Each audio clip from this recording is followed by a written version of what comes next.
Of the Safeway Classic from Columbia Edgewater Country Club. Just a splendid day in the Portland area, and we have seen plenty of action at the top of this leaderboard. Remember, Yanni Sen started the day with a 3-shot lead at 18 under par, but just a moment ago Stacy Lewis for a birdie at the 8th hole from off the green, and this takes the lead by 1. So Stacy Lewis out in front at 17 under par. At the start of the day, we had just 2 players within 3 shots of the lead. Now we have 10 players in the mix. In fact, we have 13 players within 1 shot of the lead now. I mean, it is just changing. All afternoon it has been changing, Judy. Makes for a great Sunday. And there you go, some low scores, but not as low as we have seen all week. David Clare Shreveport round in 67 today, and it looks likely to be a top 20 finish for the Dutchwoman. Tom Abbott alongside Judy Rankin, our whole announcer Matt Gogol. Out on the golf course, Jerry Foltz, Kelly Keeney, and Karen Stupples. Let's go out to the 7th, say good afternoon to Matt Gogol.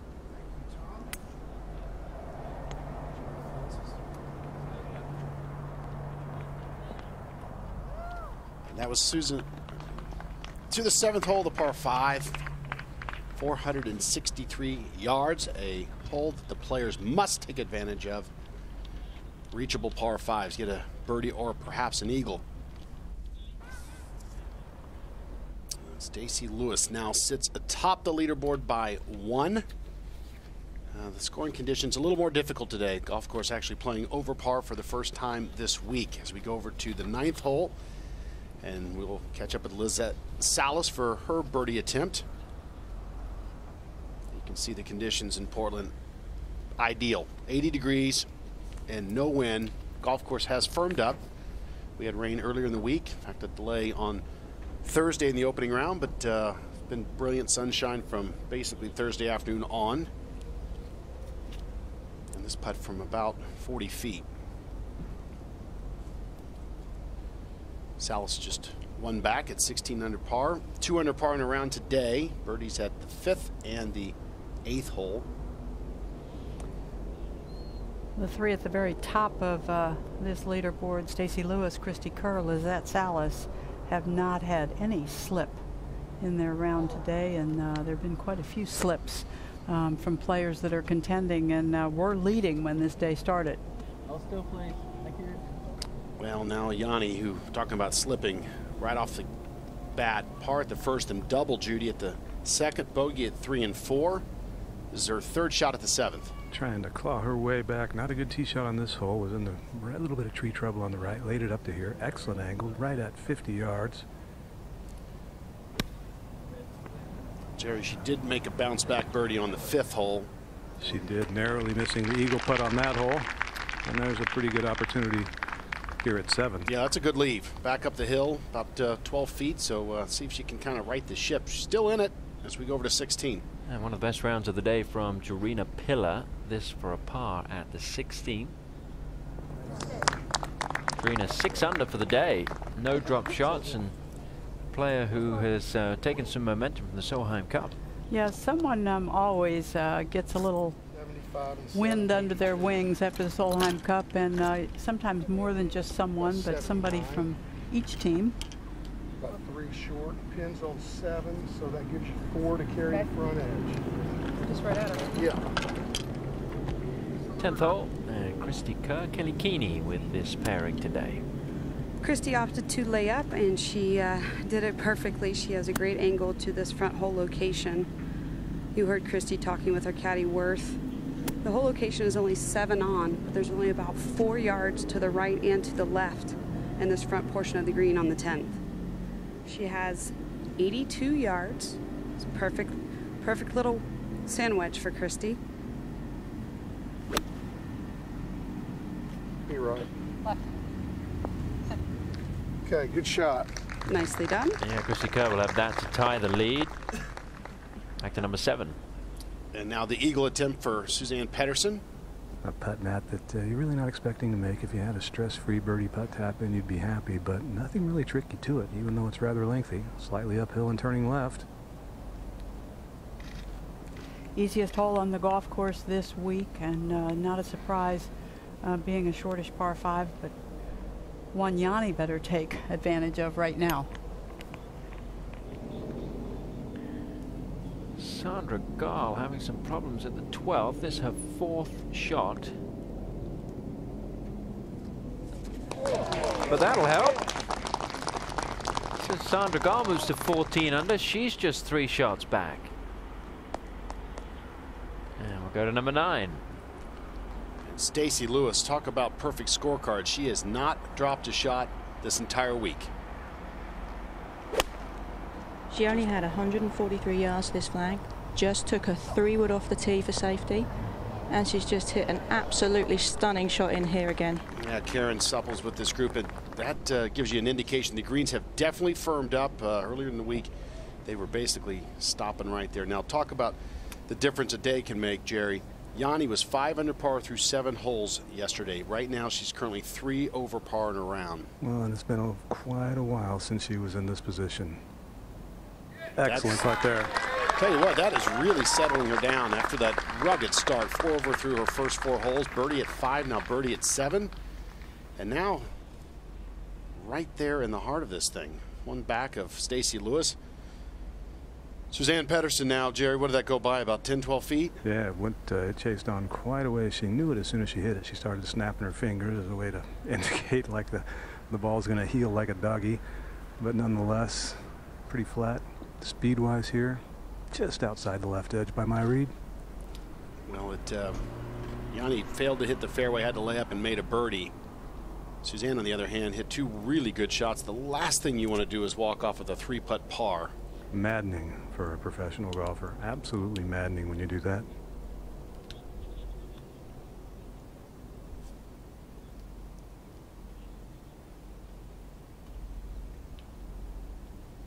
This to tie for the lead. Oh, just gets it to crawl in. Good speed there. So Suzann Pettersen able to 2-putt and gets to 17 under par. 3 birdies in a row after her tough start with the double at the second. 2 tied at the top of the leaderboard in the final round of the Safeway Classic.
And we're at the 9th hole with Stacey Lewis, one of the co-leaders, after a really good second shot in here. Karen, what does the putt look like it's going to do? It's a bit downhill, to be honest, and she's paying careful attention to it because it's a double breaker. It's going to move quite a bit at first from right to left, and then once it gets back to the hole, it looks like it might try and fall a bit to the right. However, once things tend to go a lot to the left to start with, they just want to hold on. So she's got to be aiming this. I'm thinking maybe about 6 inches outside right of the hole. All right, so we've got the read there. Now, this is her 63rd hole of this 72-hole event. I mentioned not one bogey on her scorecard. This would be for her 18th birdie. Didn't read enough break, but it was quick, so she had to respect the speed. Let's go back to 8. Suzanne Pedersen. With an 8-iron, not a breath of wind right now. Trying to play just a little baby fade. Ooh, looks pretty good. Suzanne Pedersen with a chance to get to 17 under. Trying to tie the lead. Over at the 10th, Christy Kerr has a chance to join Stacey Lewis at the top of the leaderboard.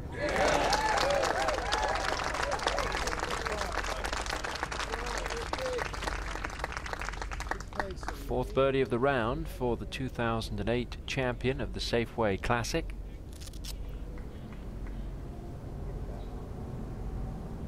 Back to the 8th tee, and Yanni Sen. 9-iron for Yanni. Newfound distance with her comfortable swing changes. Well, a lot better than the first par 3 on the golf course, the second hole, where both Yanni and Suzanne Pedersen self-destructed. They both made double bogey. Remarkable, really. Didn't expect that from two players that have played so well. But Pedersen with the birdie at 7, getting to 17 under par, so a 3-way tie at the top. And you look at this leaderboard, Lizette Salas, Pournanong, Patlam, the only 2 players on the first page yet to win on the LPGA Tour. Let's go to 17.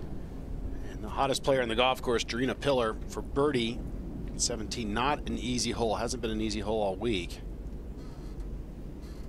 But this would be a wonderful birdie to get to 7 under on her round and 15 under for the tournament. I'm out of holes, I'm afraid.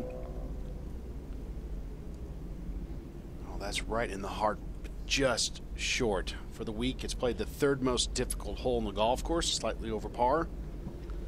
That would have been a nice birdie.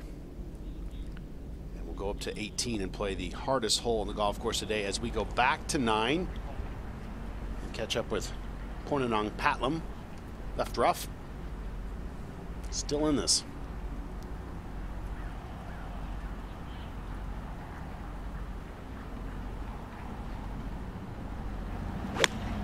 It's her brother caddying for her. They wear the same outfit. Try to keep it fun and colorful, and that's a very good shot because that is back up the hill. That'll be an easy putt.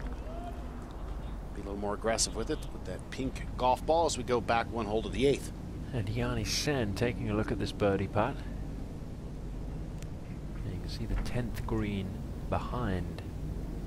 And that water feature, I believe, was added about 10 or 12 years ago. Talking to one of the assistant pros, although you're giving me a quizzical look, Judy. Am I wrong? No, I can't say that you're wrong, but I remember it for a very long time. So maybe his memory is maybe I'm younger than I think. he said it was about 10 or 12 years, so maybe it was more like 20. Little downhill for Yanni, turning left. It's a pretty good looking stroke. They're visibly quicker than they have been the first 3 days. I think they've gotten a little quicker every day, Judy. Well, and it was an extremely soft golf course in the first round on Thursday. And over at 11, Caroline Masson for her birdie. Good stroke, really nice stroke. Kept the head down, good release of the putter, and a nice birdie. So we're starting to see some better scores. Let's go back to 8. And Suzanne Pedersen for her birdie. This would be 4 birdies in a row. Certainly aided by watching Yanni's putt roll just right of Suzanne's mark.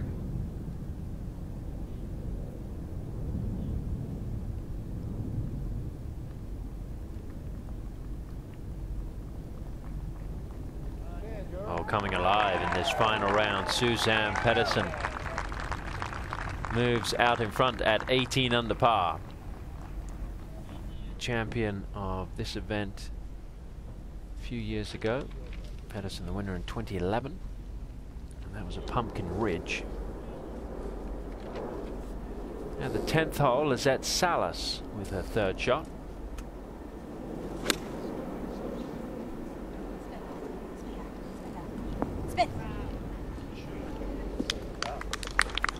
Player who is yet to win. Could come here in Portland, but I tell you what, she's going to have to fight off some of the best players in the game. And we'll go up to the 11th. Okay, your left carry. There's a little false front over there. So to carry the whole left and the false front's 26, 29 pin. Now that means that's well over the bunker, right? Yeah. The carry to the actual green is 22, Yeah, you don't want 26, that putt's right of it, so 29 hole, and the back edge is 15 deep, 12 deeper. It's 141. There should be a little hurt in this from this angle. it's probably just right to left because we thought it was helping off state. What do you want me to carry it?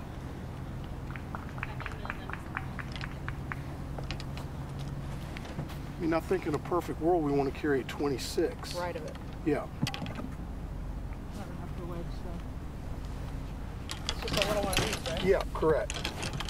You think just the corner of the bunker? Yeah, Yeah, right in between those two people. correct. Well, I think Christy and Worth just explained to everyone what they were trying to do on their approach shot into the 11th. She has 129 yards total. Trying to go just right of it. There's only 5 paces left of this whole location. Be good. Be good. Come on. Spin it left. Swing it left. Ho! Sit. What?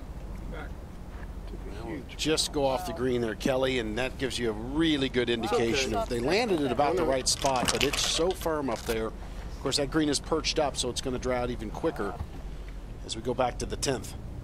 And it's at Salas for the birdie. This would get her to 17 under par and within 1 of the lead. Player who did not play last week in Canada. She took the week off, went back to Azusa, California, rested up, and now will come out and try and win for the first time.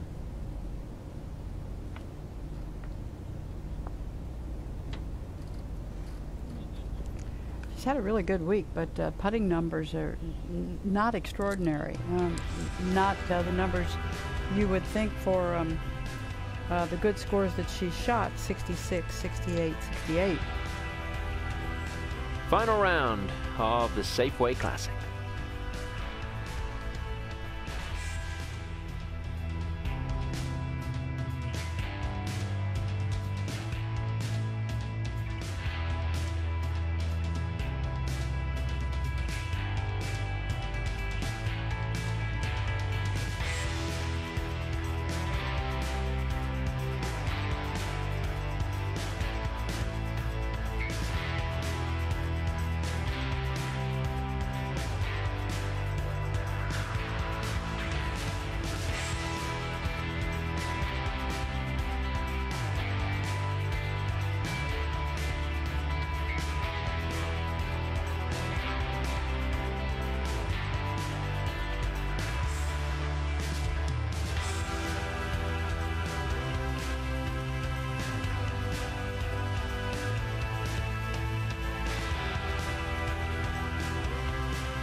Tell him where to catch the bus, but him I will.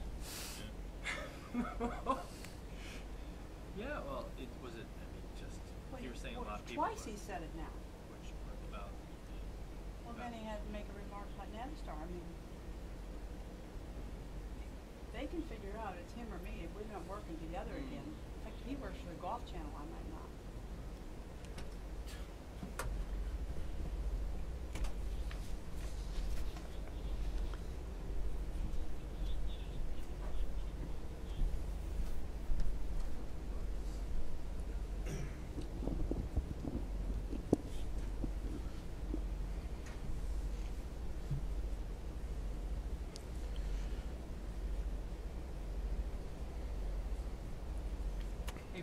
Yanni made double. Did she fall out of the lead?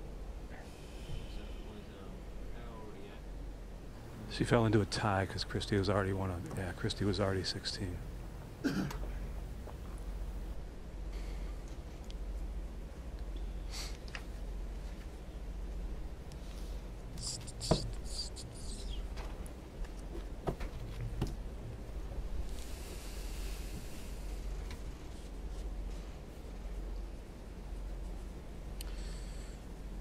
What happened to Maria Hjort?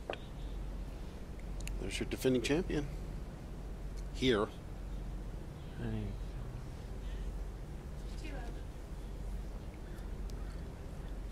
Now Christy Kerr at the 11th for birdie, and to take the outright lead. Well, to get to 18 under par because Suzanne Pedersen birdied back on the 8th hole. Christy has about 30 feet. This putt is going to be a bit slippery and going to be pretty fast. Should be sliding to her left. Kelly, we've seen these greens just speed up. They're really running out. That's a good putt there.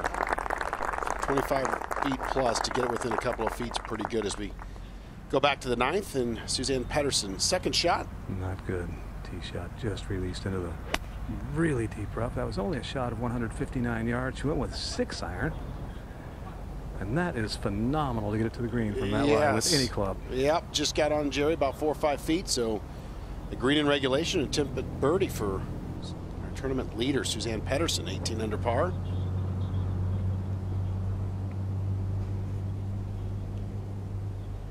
Now, Yanni Sen way left. Is that right, Jerry? It is indeed a quick pull hook off the tee, and I don't see anything here except about a 45-degree pitch out to get it to roughly 100 yards. She's completely stymied by a little tree in front of her. 16th hole, Jody Hewitt Shadoff. That was for birdie. Over to the 10th, and Stacey Lewis getting ready to hit her 3rd shot. It's laid up into an absolutely perfect number for her. She's got 81 yards to the flag. She's rechecking it because I think she just felt just a touch of wind creeping up. 80 shot, yeah.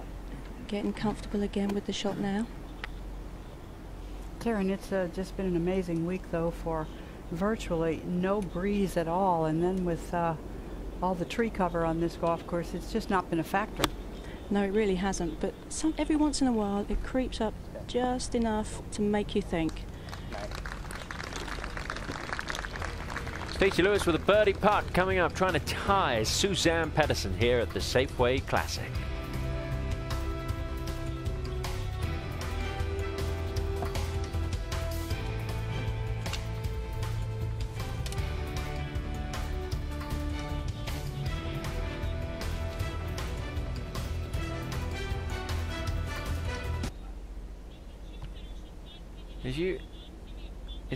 Is that Chelsea's headset? Yeah. Can you hear all of that? It's okay. I just didn't know if it was or not.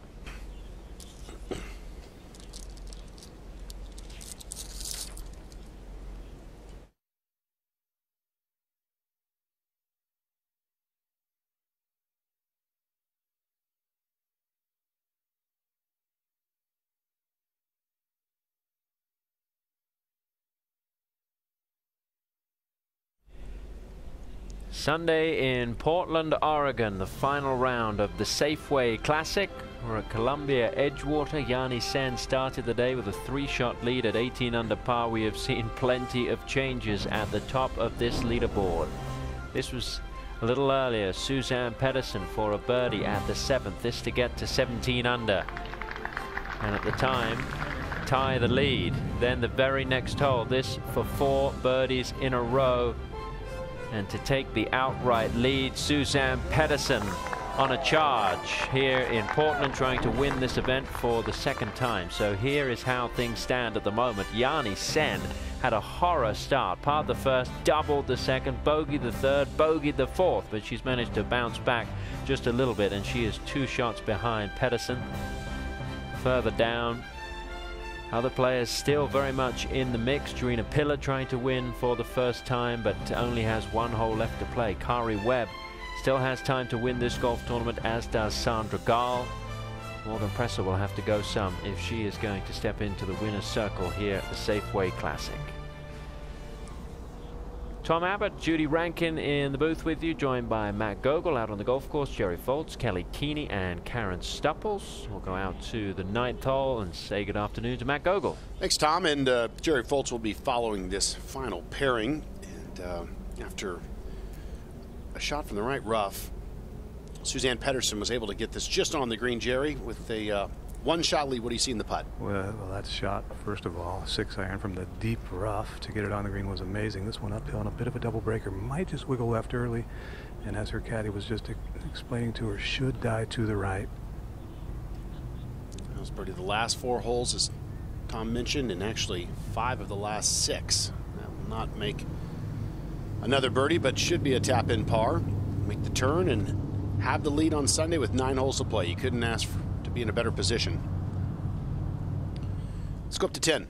Stacey Lewis has had 3 birdies already in the round. This to get to 18 under par. That was a poor effort from Stacey. She came out of it really quick, Judy, and she was walking after it really fast. Karen Stupples following Stacey Lewis for us. Back over to number 9. Now, Yanni Sen had trouble on the tee shot there, right, Jerry? This is for par. Yeah, drove it well left, actually quite close to the road, had to pitch it out to about 100 yards, played it to here, and was a little disturbed on the 3rd shot. She thought she had absolutely knocked it stone dead. It flew about 8 paces past and then came back to the right. This one turning a little left. Flat speed-wise, but turning a little left. Started the day with a 3-shot lead, and it evaporated right off the bat. So now playing catch-up. As Karen was just describing with Stacey Lewis's putt, she was walking very quickly on that one. Knew she missed her line the minute she hit it. So another bogey for Yanni. That's her 3rd bogey and a double on this 9. She did have a couple of birdies, and now we'll drop back to 15 under par, and will be in full pursuit of the leader, who she's paired with. So that's the good thing. She knows exactly what she needs to do. She's right there with Suzanne Pedersen, who leads by 1 shot. Final round action of the Safeway Classic.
Golf Channel, and the LPGA Tour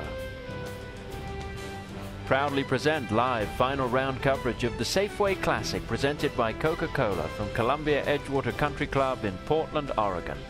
The Safeway Classic is the only tour event to be played in the state of Oregon, although Portland enjoys 3 professional teams, including the Portland Timbers, currently 5th in the MLS Western Conference. The LPGA has been coming to the City of Roses for over 40 years. Columbia Edgewater hosting for the first time since 2008.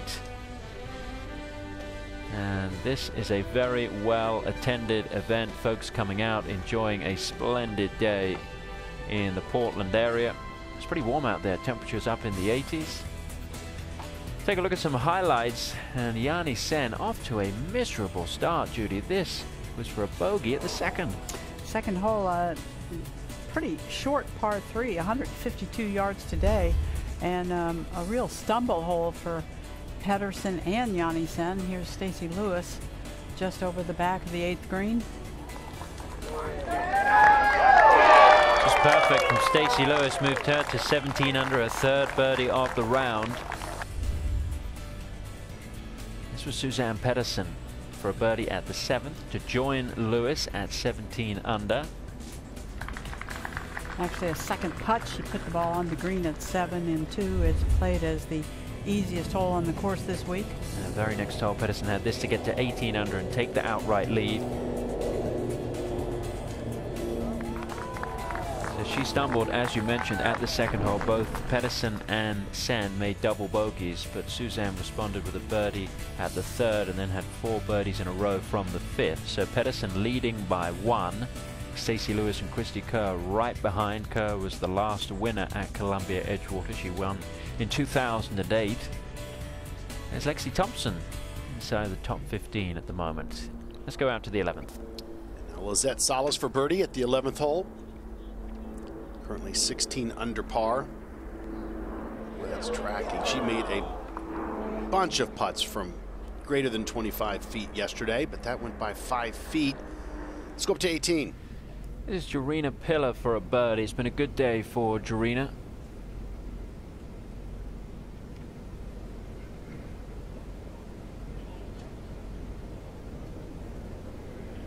That's for a round of 65. Jarena currently tied for 8th. Her best finish on tour, Judy, tied for 5th. She has really been playing well of late. The last 2 months, actually, she's been playing very well. Solheim Cup, I think, built her confidence a little bit, and she's one of the young power players in the game. It would not surprise me to see her win sometime soon. Yeah, the LPGA plays a major championship next. That's in 2 weeks, the Evian Championship. Then they go to Asia for 5 events. Then come back to the Americas, play in Mexico, and then down in Naples at the CME Group title holders to end the season. Polonong Patlam at the 10th. This is her 3rd. Beautiful. Let's take a look at our Mirasu Winery featured pairings.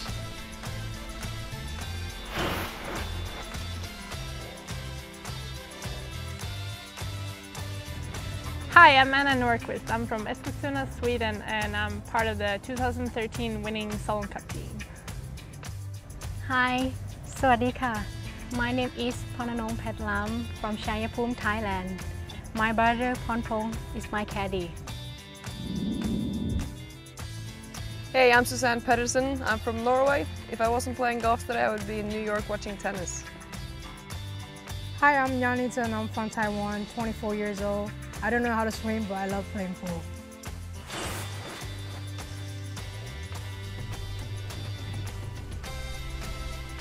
Our Mirasu Winery featured pairings. Yanni saying she doesn't know how to swim, but she loves playing pool. You know, best of my knowledge, there's a pool at her house. She needs to get this swimming thing going. There's a pool table as well, and a ping pong table. That's right. Now, Stacy Lewis trying to decide what to hit here at the 11th. Karen Stubbles is with this group. If I turn it was quite an because it's off the interesting, right, so if I turn it, it shouldn't hurt it as much, right? Right, yeah. You like doing that? I like that, yeah. Because it's either a cut 8 or it's turning a 9. It's whatever you're more comfortable with. I like turning a 9 in there. Yeah. Just right of the people? Yeah, the two people, kind of between the tower, starting at the tower and the pin, and then turning it onto those people. Yeah, you got it. Yeah, that's fine. Yeah, I was just about to say that it was quite an interesting decision that she took off the tee, hitting the 4-iron to lay up in between the bunker on the right and the trees on the left. Very similar dialogue Stacey Lewis had with her caddy as Christy Kerr just a moment ago, trying to turn it in there. And much more spin than Christy Kerr. What a really aggressive golf shot. And we'll have a nice look at birdie there for Stacey Lewis to get tied for the lead at 18 under par. We'll go back one to the 10th. Yanni Sen. Well, the back right part of the green is going to be 216. So that means we've got 13 behind the pin.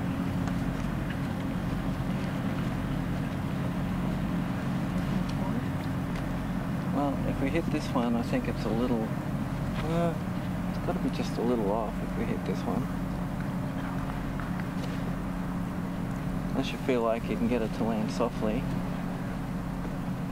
I mean, it does go pretty high and land soft, doesn't it? Don't you think? Yeah, I like it. I mean, the front's got to play 200 if there's a little bit of wind. Yep. All right.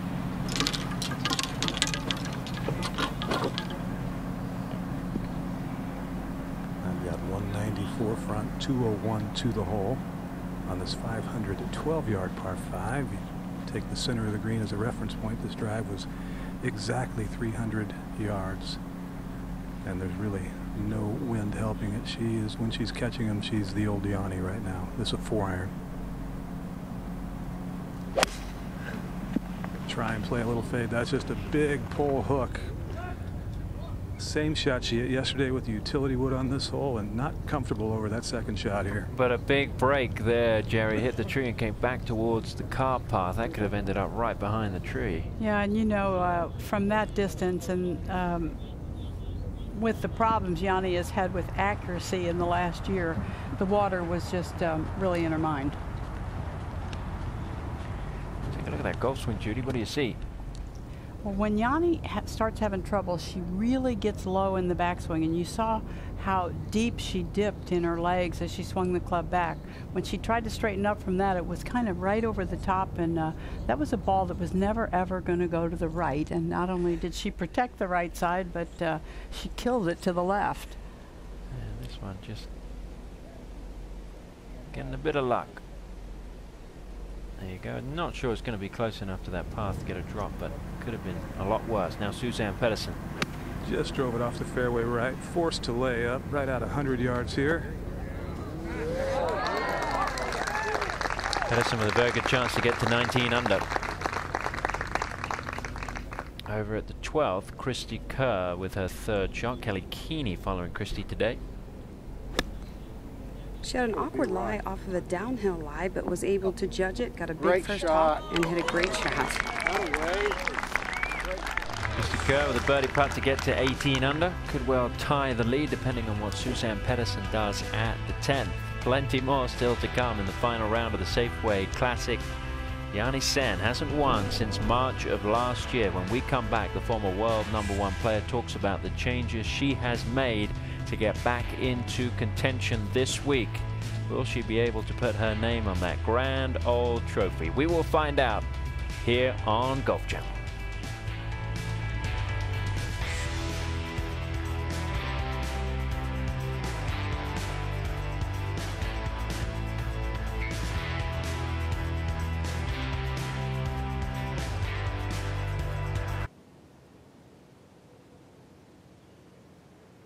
Might get a drop. Maybe they don't get drops off that. Where? The path. You think they will?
On behalf of Safeway, our employees, and our suppliers, welcome to the Safeway Classic, presented by Coca-Cola.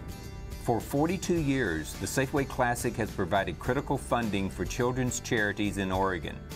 Last year alone, $1 million was donated through the Safeway Foundation to a variety of local organizations. To date, the tournament has raised more than $17 million for those in need. Safeway is proud to be a part of this 42-year tradition on the LPGA Tour and proud of our work with Tournament Golf Foundation in making it all happen. I would also like to salute the great fans and the over 1,000 volunteers who make the Safeway Classic possible each year. Now, please enjoy the Safeway Classic, presented by Coca-Cola from beautiful Portland, Oregon. And Safeway is the longest running current title sponsor on the LPGA Tour. Special thanks to Rob Neal, the tournament director, and Tom Belitas, the president of the Tournament Golf Foundation, the organization that runs this event. I tell you what, they do great work here in Portland, Judy. They do, and they have for many years, and Portland is blessed with some really gorgeous golf courses. Out to the 10th third shot for Yanni Sen. Oh. One bounce the other way, it could have been all right, and now she's in a bit of trouble. Over to the 12th, Christy Kerr for a birdie, this to tie the lead. Suzanne Pedersen, Christy Kerr tied at the top.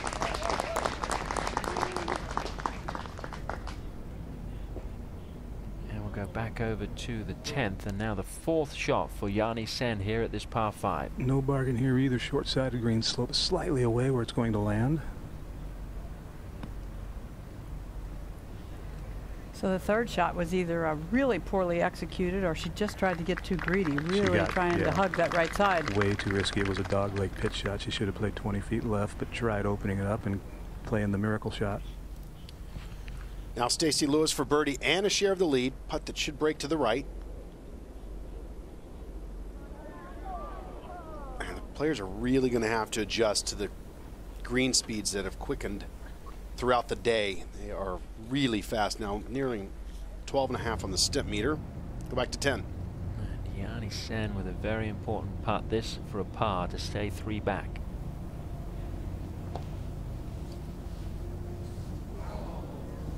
What do you think? Is it just nerves or confidence, or?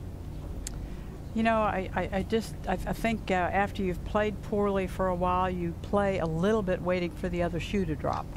And had she not got off to such a poor start, that might not have been the case today. But I think playing with a 3-shot lead in the beginning of the day maybe made her task a little harder than if she'd have just been one of the contenders. Yanni with double bogey at the 2nd hole, bogey the 3rd, bogey the 4th. She's now bogeyed 9 and 10. Over to 13. Our first look at the short par, 335 yards. Don't go that way. Christy with a 9-iron, heading a little bit left. But not going to pose any type of problem. And there's a little bit of a backstop behind that hole location today, Kelly. We'll go back to 10. Pedersen to get to 19 under, take the lead on her own. And very short, very flat. I don't see any break in it.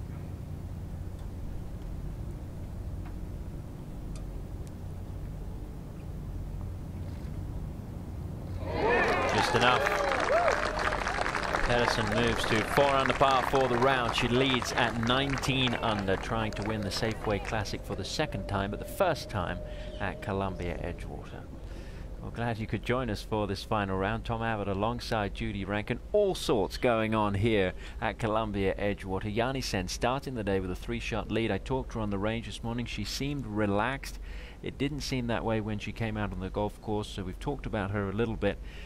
Who is going to win this? What do you think? Well, I don't know, but I know the 3 names at the top have to excite people who follow golf or follow women's golf. And when you look at Pedersen, Kerr, Lewis, all right there at the top, that's just in itself a pretty good matchup to see who can work their way around the back 9 in the best fashion there. But the entire leaderboard is really good.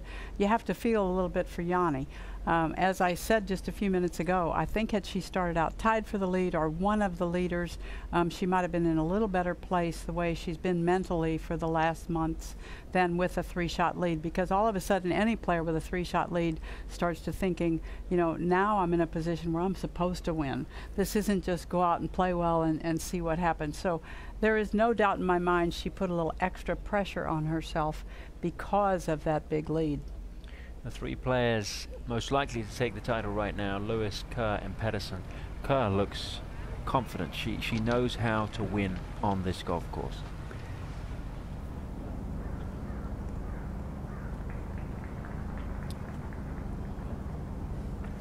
Now Pornang Patlam for birdie. She's really hung in there all week. Played very solid. But, today, a little bit of a mixed bag. 2 bogeys to 3 birdies. Really quick around the hole at the 11th. As we back to the tee there at the 11th. And we'll be with Suzann Pettersen. Jerry Foltz is with this final pairing. And clubbing back, as most players are on this hole.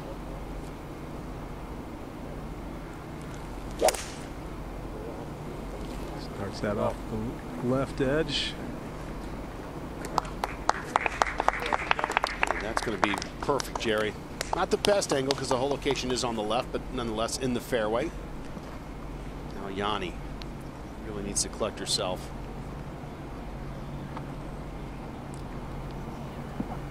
Her longest iron is a 4. I'm guessing that's the club. They're back in the shadows. She's hit some really good shots today, but I can't agree more with what Judy said. She put so much pressure on herself today to try and erase or forget about 18 months of just absolute loss of confidence and technique, and that had to have something to do with her start. This one a little right. Oh, good bounce though.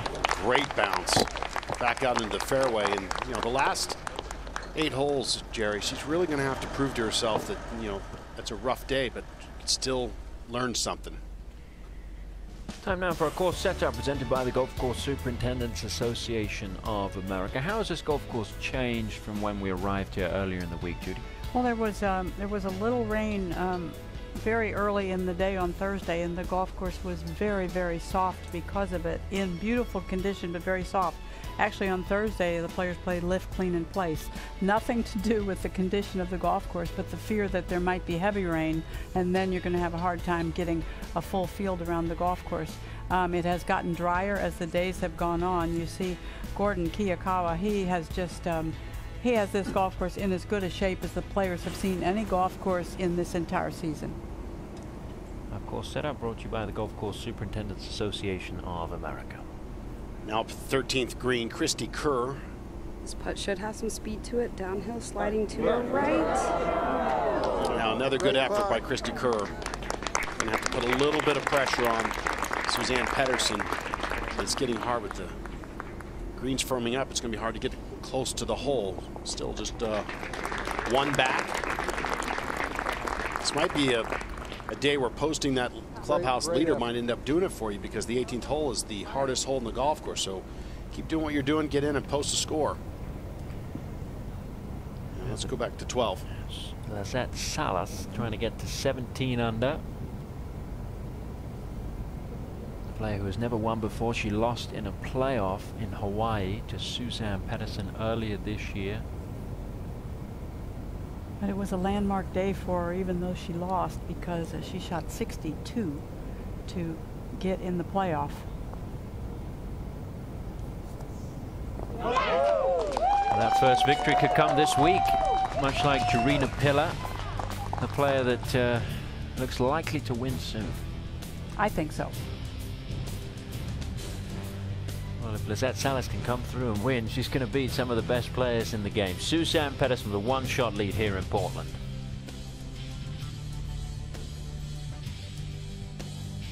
Golf Channel's presentation of the Safeway Classic is brought to you by Safeway, ingredients for life. By Dick's Sporting Goods, every season starts at Dick's. By the new Titleist Pro V1 and Pro V1X, performance is for every player. And by Volvic, the #1 color golf ball on tour.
.3138.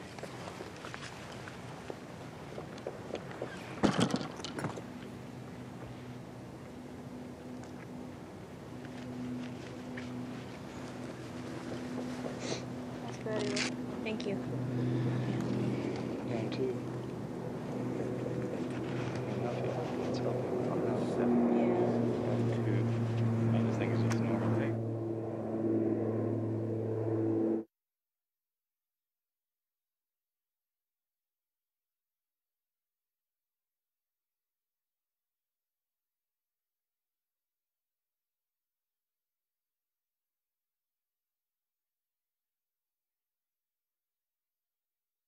Down there, I just kicked it when I walked by. Back at the like 12th hole. My stance is way up here. Should we call just to? I mean, I would think. I mean, I know that you weren't intending to do it. No, I just like kicked it. I was walking up and I just kicked it, but I'm not even going to stand there. Yeah. I mean, I don't think it would be a penalty, but if you, I mean, I know that if you did move it because it was in there. Picked it out of there. Yeah. But I'm not sure. Should we ask them? Probably sure. since Because I don't. there's all these cameras. Yeah, there's all these cameras here. Can you call rules official? You can go if you want. Judy, I think the situation here is that she walked up to take her stance and knocked the divot out of its place. I don't know if I have to put it back in there. That seems to be. Which, if she's not going to be standing on it, you wouldn't think it would be a penalty. Number 12 fairway. I would have thought if that it's a loose impediment, even if it is there, if it's that loose that you can kick it away. But I guess the question is going to be: is it a loose impediment or not, or is it something that she actually disturbed and now is going to change consequent play? Back over at 11 now. Suzann Pettersen's second shot. Jerry. Flat lie, 120 yards exactly to the hole. This a little right. Needs to go. Oh, it just did.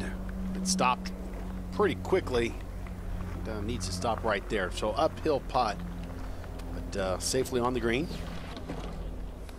We'll go up to the 14th tee. Christy Kerr on the tee at the par 4. She pushed her fairway wood right. It looks like this is headed in the trees. Dead left, dead left, dead left. Not sure if she's going to have any type of angle to the green or the hole location. Well, it's just in that very first cut of rough, Kelly, but the hole is on the right side of the green today at 14, so it'll be interesting. Now Suzann Pettersen for birdie up the hill. Up the hill indeed. If anything, will go a little left at the end.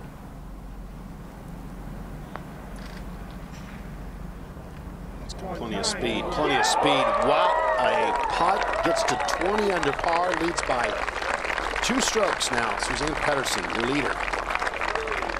That was brilliant. 5 under par on the round today, and conditions are definitely more difficult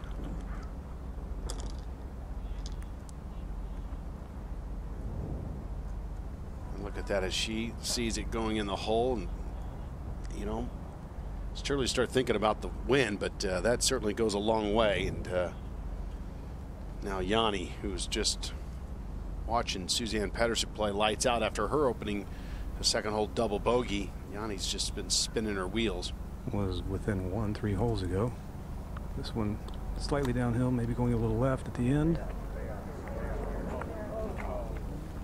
Yeah, we've seen that putt, Jerry, go well underneath the hole. Nobody's read it from that direction correctly. I'll still play. We'll go to 12. Third shot for Stacey Lewis. She left herself 86 yards, but I think she got a really good break because while she was waiting for the rules official to come, she was able to watch Morgan Pressel's ball and watch how much it bounced over the back of the green. So she was able to judge her shot a lot better. I think Judy was right, actually, that it was just a loose impediment.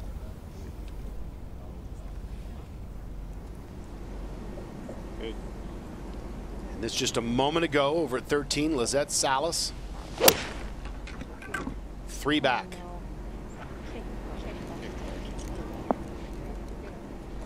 Well, there's a little bank there. It could come right off and back onto the green, and it does. So not her best shot off the tee, but it turned out in a very good spot. So we'll need to make birdie there at 13 and put a little pressure on Suzanne Pedersen. That's better than deep or left. 21, 31. That's what I'm saying. I think. I like 9. I like 9 and just try to hit a little fade. 9 should not go through on the left edge. 21, and then the left edge of the bunker is what? The left edge of the bunker on the right or the left? I mean, sorry, this here. That where that bunker sticks out that way down there that's 148 yards. Okay. So as long as you get a little fade in a little bit, this is perfect. We're just trying to get this on the front left part of the green and have a putt at it. I hear you. Okay? Visualize your shot. You got this shot. Yeah, those are your caddy's last words. You got that shot. Just the last words are to try to beef up your confidence. But, you know, players could easily know exactly what they have from the ball to the hole. Everybody's carrying a yardage book.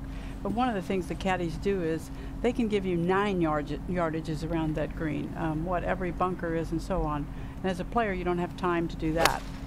Oh, yeah. Good shot. And all Christy really could do is go to the front left portion of the green like Worth mentioned, and that's exactly what she's done. That's about all she had from there.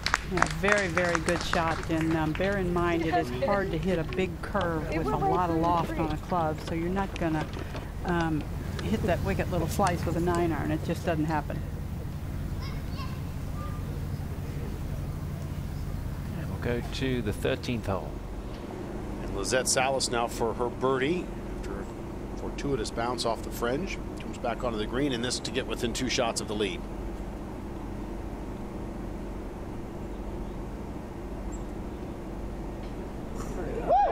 Oh man, that looked like it was going to go right in the center of the cup. It just stayed up. And unfortunately, just a par 3 for Salas.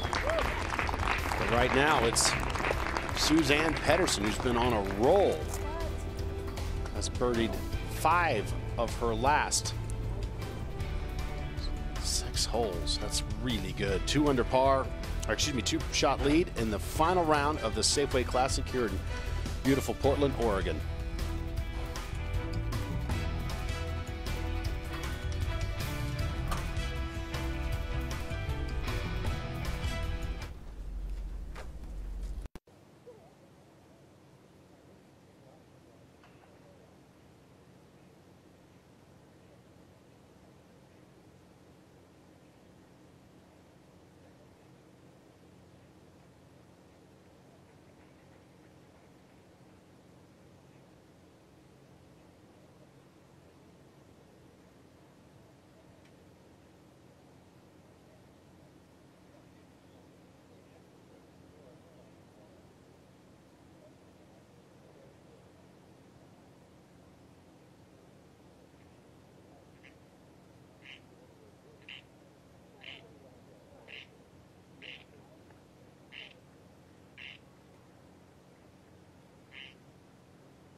At the 15th hole, Caroline Masson's second shot at the 372-yard dogleg, left to right, par 4.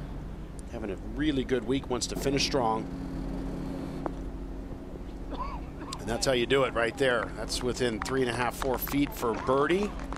And that'll get her to 3 under par on the day and 16 under for the tournament. Back to 12. Stacey Lewis for a birdie. That was a really tough putt for her. It was tough to read. It looked like it was going to break to the left, and then the actual arrows on the green were pointing right. I think it had her all confused. And arrows on the green, she was referring to the new yardage books that are green reading books that give you arrows for every move on every green. I find it extremely confusing. At the 14th, Christy Kerr needs to start making some long putts with the way Suzanne Pedersen is playing.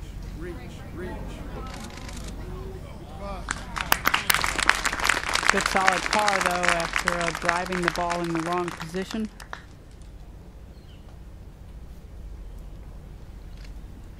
I got to give you credit, Judy. You said yesterday you thought 20 under par was going to be a good number. It looks pretty good right now. I don't think it's going to be good enough the way Suzanne Pedersen's playing. She is just on fire.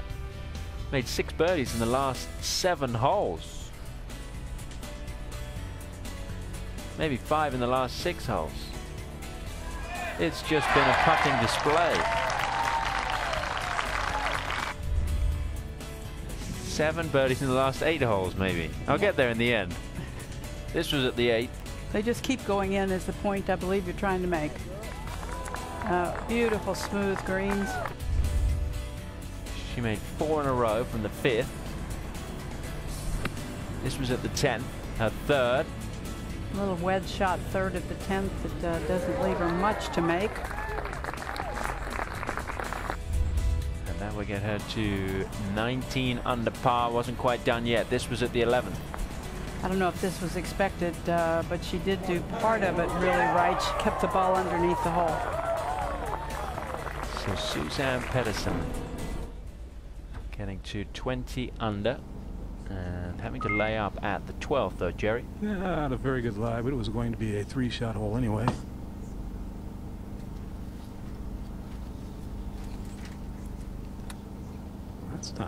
That's not middle of the fairway.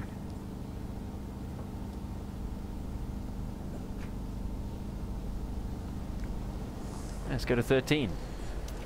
Stacey Lewis on the tee. Karen is with this group. She's got 135 to this hole. Got a 9 on. She took her time making the decision on that.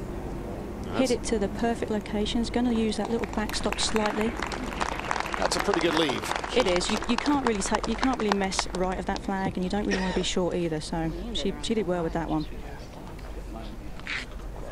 Really let a good opportunity slide by on the last hole. Currently 17 under par. Did not birdie the 2 par 5s on this side. So we'll go to 15 after Caroline Masson hit that beautiful shot in here. That's for birdie. Stay up. No, just lost its speed, and that stings because she's trying to get a nice paycheck. Currently tied for 6th. Will stay at 15 under par. If we go this way, even if we'll go to 14 now. And Lizette Salas not in a good position off the tee. She is left of the fairway, we understand. So many trees here at Columbia Edgewater. Big trees, sequoias, cedars, some almost 80 different varieties, but a lot of low-hanging branches. And if you get in trouble underneath some of these trees, you're going to really have to create a shot. We were told earlier in the week that by some estimations there may be trees that are 3,500 years old. Is that right? Our assistant in the booth, Greg, is nodding. Well, I think a tree anyway has been identified as that, but I do know that some of the sequoias on the 18th fairway that line this fairway were planted in 61 or 62 after a big flood here. And they are humongous trees, and I'm told that they're only half as big as they will get. Wow. We may not be around, Tom. That's depressing. Let's see what Lizette can do here.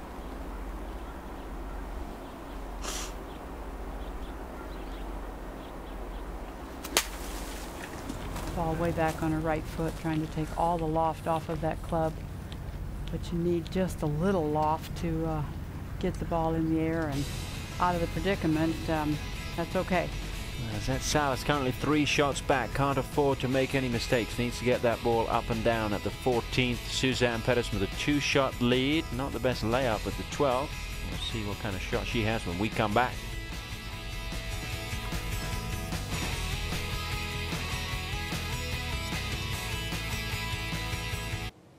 I was right the first time, it was 6.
Purple.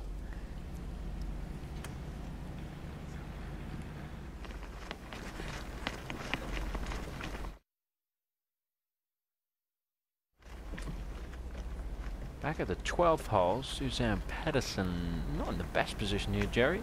No, but got a really fortunate break. Very bare patch of ground over here. What grass there is trampled down. It's not as pretty as being in the fairway, but effectively for a player, it's going to react the same. 139 yards to the hole, and this is a 9-iron.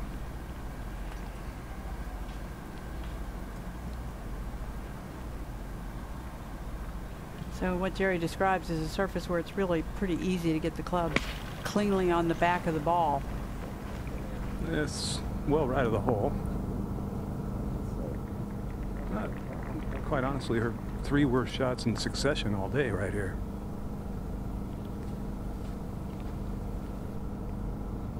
And we'll go to 15. Christy Kerr now at the 15th hole, second shot. Kelly? She had 158 yards. There's one place you can't be, and it's left. And she has pull hooked this quite a bit left, and it is not going to be. Oh no! It's not going to be a very good leave. A thin lie on the other side of the bunker with hardly any green to work with. So if she can get out of here with a 5, I think she'd be pretty pleased. We'll go back to 13, and Stacy Lewis, the birdie attempt, par 3. 12-foot putt. She's left herself. Moving to the right. Karen, you had that read perfectly. It just didn't have enough break. She has not made a bogey the entire week. No, she's got to be incredibly frustrated with that. Over to 14. Salas with a 3rd shot here at the par 4. Remember, she was in the trees and left off the tee, but she could well walk away with a par. That's Salas. Not quite done yet. Still in the hunt. Well, back over at 15 now. Christy Kerr has got to her ball there to the left of the green. They're going to have to remove the stake, and as you mentioned, Matt, it's pretty beat down around her ball. It's kind of hard pan, but then you have the complication of the Poana rough, so she's got a couple things working against her, not to mention the bunker in front of her, and she only has 5 paces between the left side of the green and the hole location. Kelly, can if she tries to hit a flop shot, is she okay with the tree cover, or is that still going to be up in her shot pattern? In other words, is the tree overhanging too much? I think that's one of the few benefits of being a golfer and only being 5'3". I don't think the tree's going to be in her way. From this angle, it does not appear to be much of a factor. Okay, I saw that graphic there. 31 straight holes without a bogey. This is pretty much the ultimate short-sighting yourself. Yes, this is definitely not an ideal leave, and as you mentioned earlier, a 5 is going to be a great score. She is now surveying that tree, but it looks like she's got about 8 to 10 inches of clearance where the tree should not be a factor. A lot of times on a hard pan lie, that bounce of the sand wedge will come down and just pop that ball up so easily, but you could also scoot it right across the green. It's going to be a tough shot. The one good thing that she has going for her here is the grass. The Poana is not much of a factor. It's dead hard pan behind her, but the grass and the thickness of the Poana is actually in front of the ball, so that could kind of absorb some of the bounce, as you were mentioning. Well, when she looks at what her options are, we'll go over to 14. See if Lizette Salas can make a par here.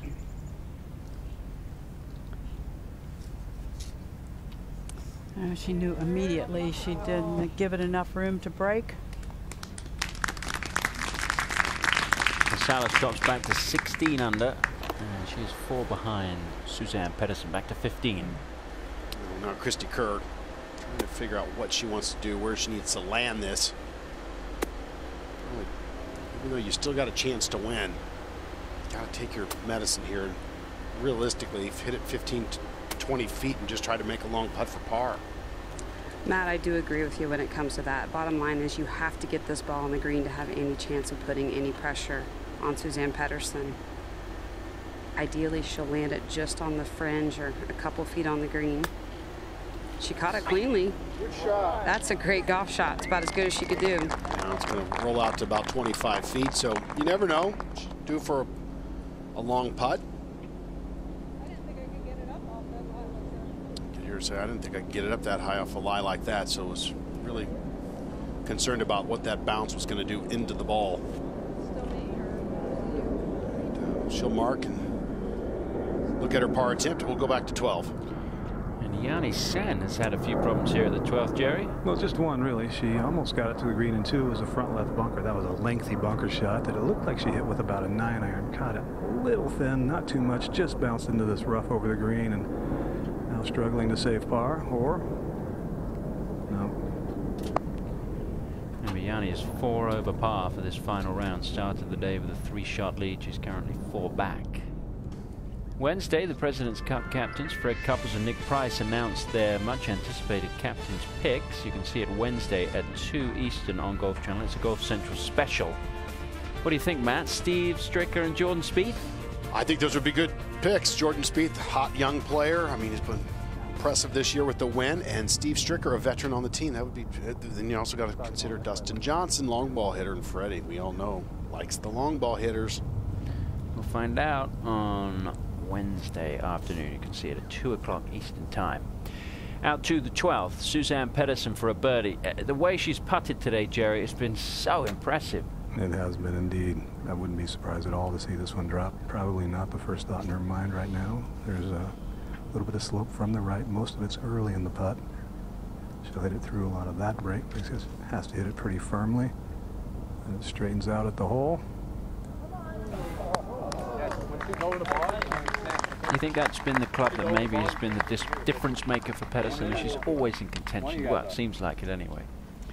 She condemns a lot, and this year statistically, I mean, she's hit more greens in regulation than any player on the tour. So yeah, it seems pretty obvious that not converting enough times when she hits these really good iron shots. Well, Suzanne Pedersen, always a team leader for the Europeans in the Solheim Cup. We had a chance to talk to her about her experience at Colorado Golf Club. You know, it's such a high to be on the European team this year. Obviously, coming off a win, it was even sweeter. Canada was, you're still on the high. This week's been, I was really tired early in the week.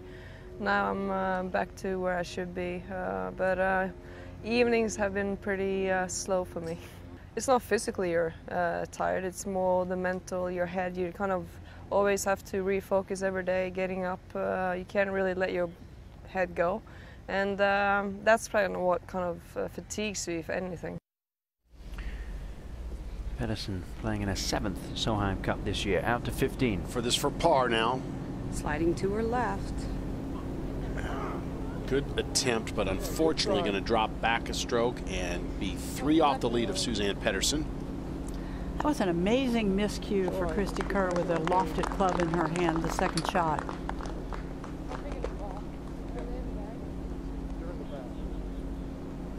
So you'll have to go over to 16 and try to make a run back to 12. Yanni Sen for a par. Let me just try to give you a look inside of Yanni Sen's mind right now. When a player is really playing well, and when a player is an experienced winner, or when a player is playing like a winner, they have kind of a quiet mind on the golf course, an organized mind. She has a chaotic mind at the moment, and she can't get out of it. She's 5 over now for this final day. Stacey Lewis at the 14th, second shot. Ball was a little below her feet. She had 143 to the hole. Landed it just up there perfectly. It was quite tricky because she's got, it was just like a little rise up there to the hole. Did that very nicely. Stacey Lewis may be the biggest challenge for Suzanne Pedersen. Lewis will have that to get to 18 under and 2 behind the Norwegian. Right now, Pedersen looks very good to win this title for the 2nd time.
Yeah, good job. Good drive. Yeah, good ball.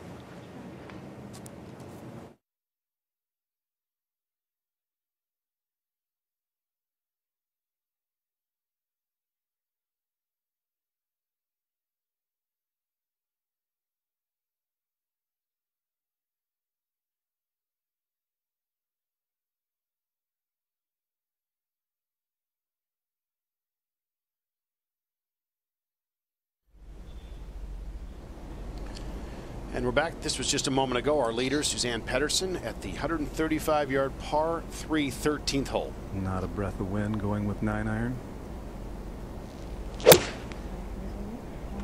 Jerry, there's been 21 birdies here today. Maybe 22 now. Oh, that hit firm, but enough spin just beyond the hole, but a good shot. 21 birdies on just 8 bogeys. So this hole's the 3rd easiest on the golf course. Just a little iron shot. And then up at the 15th hole, Lizette Sala's 2nd shot. Plugging away. Keep giving yourself 4 more chances for birdie, and that is going to have to be a chip in. So that, not what she was looking for. Go up to the tee at 16. And Christy Kerr needs a really good finish. She's 3 shots back of Pedersen. That was a 6-iron. This is not a very accessible hole location. This is safely in the middle to, I think it's going to end up in the back part of the green after it takes the hop. 175 yards today at 16, and there is a little slow climb to this green that has it, at least from the player's point of view, be an elevated green that's kind of a tabletop. You don't see the surface from the tee. Back to the 14th, and Stacey Lewis looking at the birdie putt here. Lewis 3 back of Suzann Pettersen. She's given herself so many opportunities on this backside, hasn't capitalised on any of them.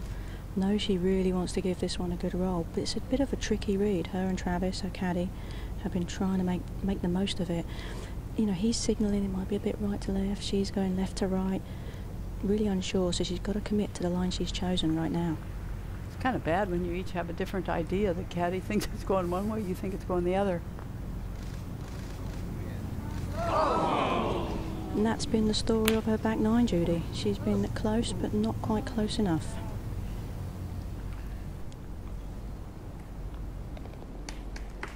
Well, it wasn't too many weeks ago that was the story of the back 9 at St. Andrews, and then all of a sudden she caught some fire and she played 17 and 18 as well as they've been played, I imagine. Oh, certainly in that situation it was spectacular. 3-3, it was something to behold.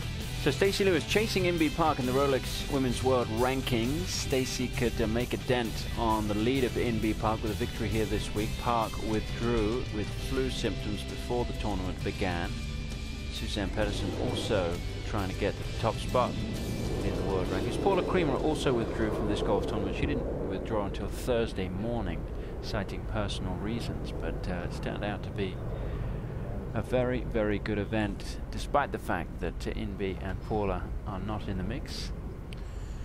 Well, Yanni will be first to go, and just you really feel for her, Judy. I mean, it just, yesterday she was just, after that awesome round of golf, turns out leading by 3 going into Sunday, and just was floating, and then today to have this happen to her, it's just, you just really feel for someone in this position. Well, she's had this very tough year and a half as we watch this downhill putt for birdie, but at one point she said the pressure of being number 1 was just too great, and she started worrying about that. Then she lost confidence. Then she was kind of embarrassed at the way she played. She asked everybody and anyone who would hear her for any advice they might give her, and sometimes I think to a fault. She will pay attention to people, but Gary Gilchrist has had a lot to do with Yanni's golf swing over recent years, and she's now seeking some other help also. But Gary was quoted as saying, he said, winning is contagious and so is losing, and the contagion got to Yanni Sen, and a lot of people are rooting for her to find her old form. Well, now Suzann Pettersen, Jerry, with this putt, will have a 4-shot lead.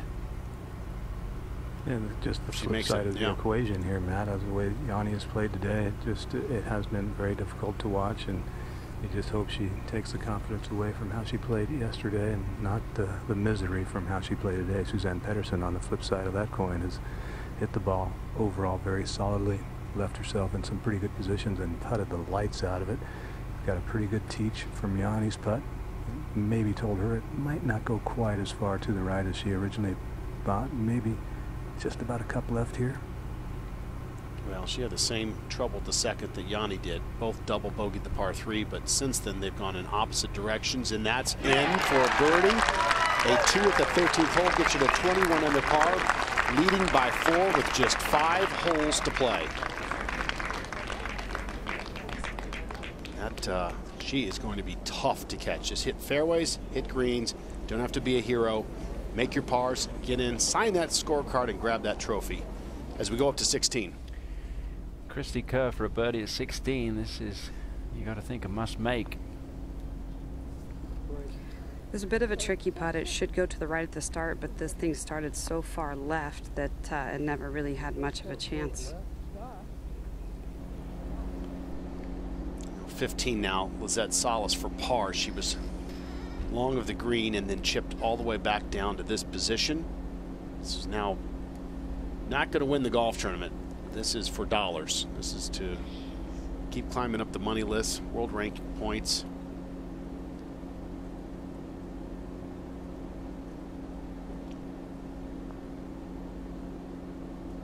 Stay on line. Gosh, she's made a ton of long putts this week. It's been very impressive.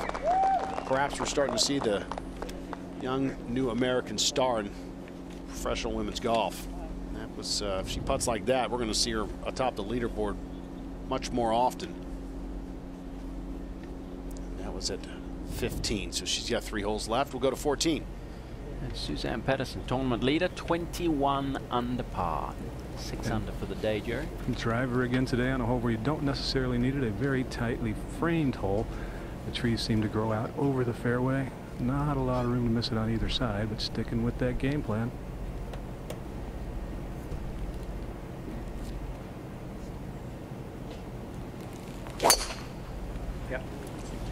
Yeah, you can hear Brian instantly say, yep, it started at the left side of the fairway, little baby fade, ideal position.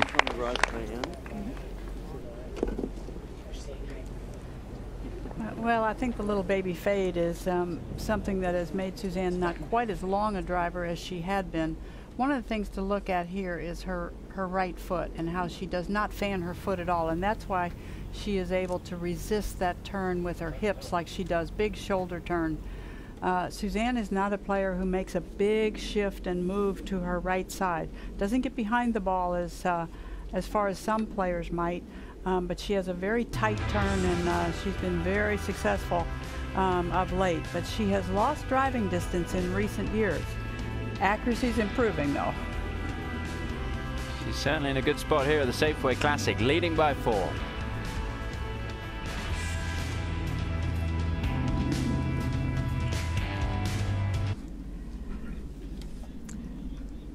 Yeah, Beth, what I was trying to get to is if you go all the way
jump over it, right?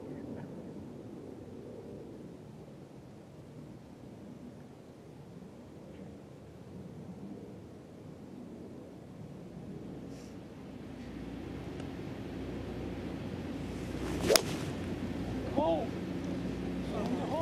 Sit. Kick. Sit. Sit.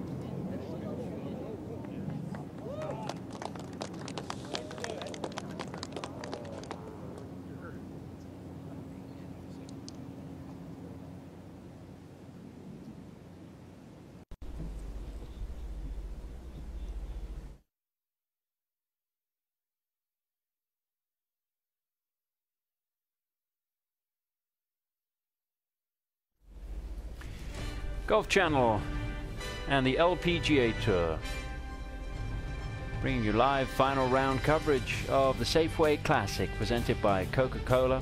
We're in the Portland area at Columbia Edgewater Country Club, the final round, and Suzann Pettersen is putting on a show. This for a birdie at the 11th. Long putt underneath the hole, right in the heart. 6 birdies in 7 holes, and then she made a birdie at 13 to take a 4-shot lead.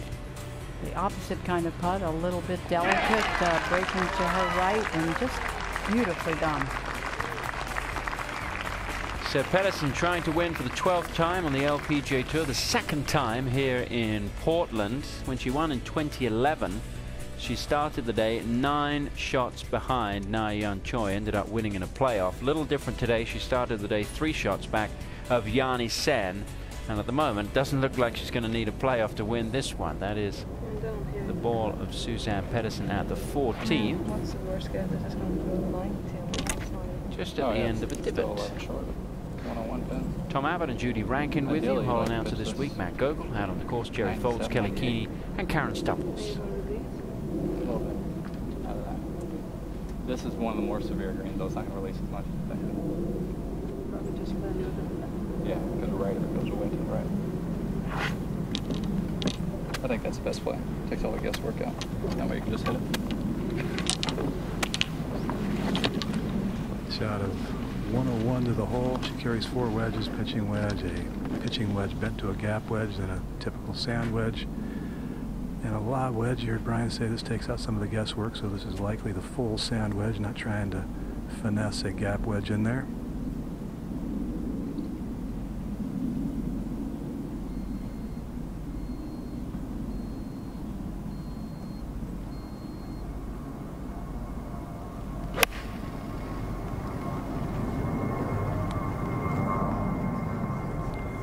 The hits keep coming. I'll tell you what, she's putting on a show today.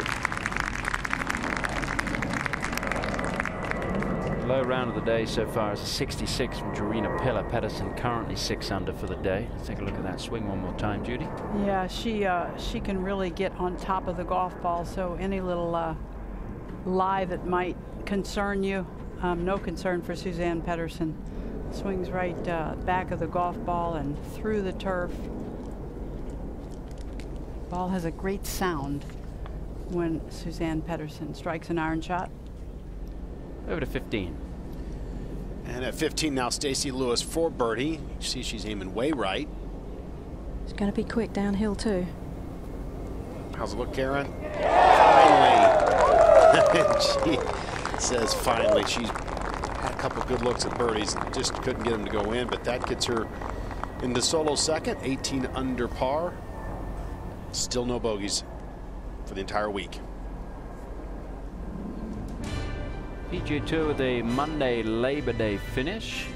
And you can see coverage on Golf Channel Live at 10 a.m. Eastern, and then continuing on NBC at 1 Eastern. Should be a fun Monday finish. Players trying to continue on in the playoffs. Sergio Garcia trying to win the tournament. He has a 2-shot lead over Henrik Stenson. Steve Stricker is 3 back. 14, Yani Sen for a birdie. Putting from just off the fringe, hit a nice little wedge in here that spun a little right and then continued to trickle off that kind of false edge in the green.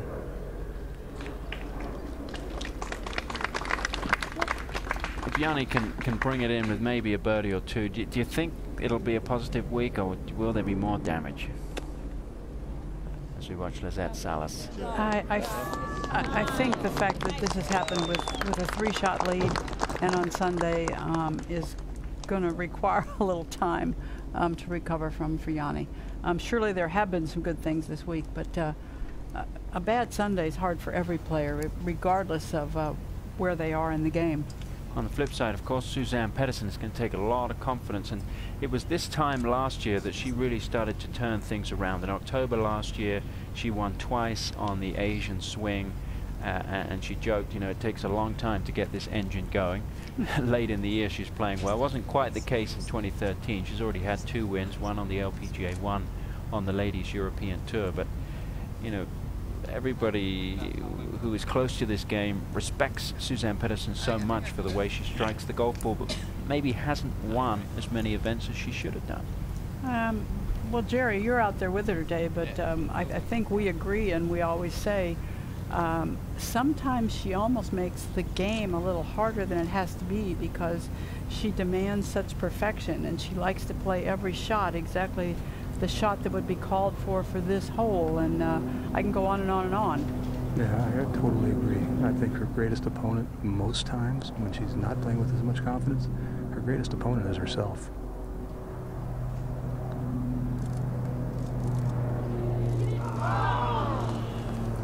Unable to make the birdie there. Shouldn't be any problem for Pedersen. After losing at the 2009 Kraft Nabisco, Kathy Whitworth said to Pedersen, "Don't ever let the passion get in your way." Well, and she doesn't do that. She has a great passion for the game, and it shows when she plays.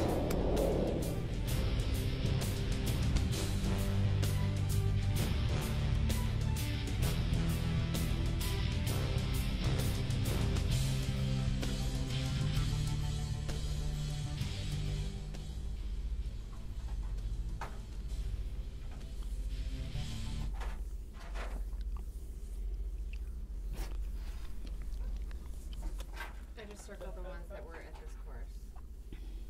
That's for Megan.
I think in what year did you say? In 85 was at Riverside. Right, she won in 87. Probably just at that tree that's right at the tower. So we're back on the 16th tee with Stacey Lewis. Well, the first player to make a hole-in-one on the 16th hole today wins a 2013 Toyota Camry. This Barcelona red 2.5-litre four-cylinder Sport Edition Camry produces 178 horsepower and is built with the quality, dependability and reliability Toyota customers have come to love.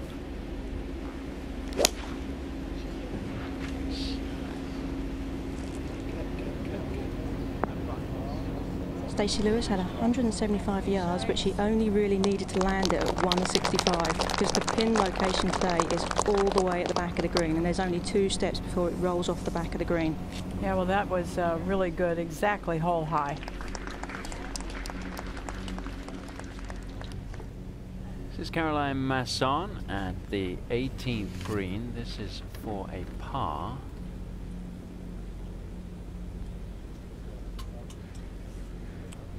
She can make this putt for par. She will shoot 70 today and have the best finish that she has had now in her young LPGA career, as she is a rookie this year. Tied for 7th last week in Canada. Final 3 rounds were rounds in the 60s, and she is surely one of those players from the European Solheim Cup team who Oh, great putt. Who played well there and took a lot from that experience. Played well in Canada and now so well this week. And she will also battle as the season goes on. Mori Jutanaga on the top of the Rolex Rookie of the Year race. It's going to be fun to watch. Masson will take over the top spot. And here are the standings before this week's tournament. They are going to change with Masson at the top. I tell you, one interesting nugget about Caroline Masson is her caddy takes about 2 to 3 hours every week before the tournament starts, and he translates the entire yardage book from yards to meters. She's just used to working in meters, and it's a lot easier for him to do it if he's got the yardage book right, but it's quite the project. I bet he can't wait to get to the Evian Championship. Now 17, Christy Kerr for birdie. Running out of holes. Looked like for a while there she was going to be the one to win, but just can't stop Suzann Pettersson. And Christy Kerr solo third at 17 under par. And Suzann Pettersson get it done.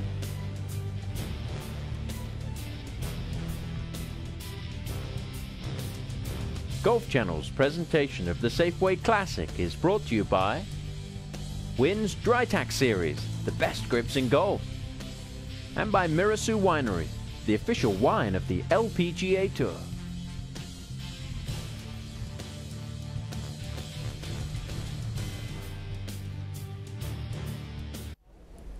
It's okay. They're still going to be our best.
Probably got about 120 running up there.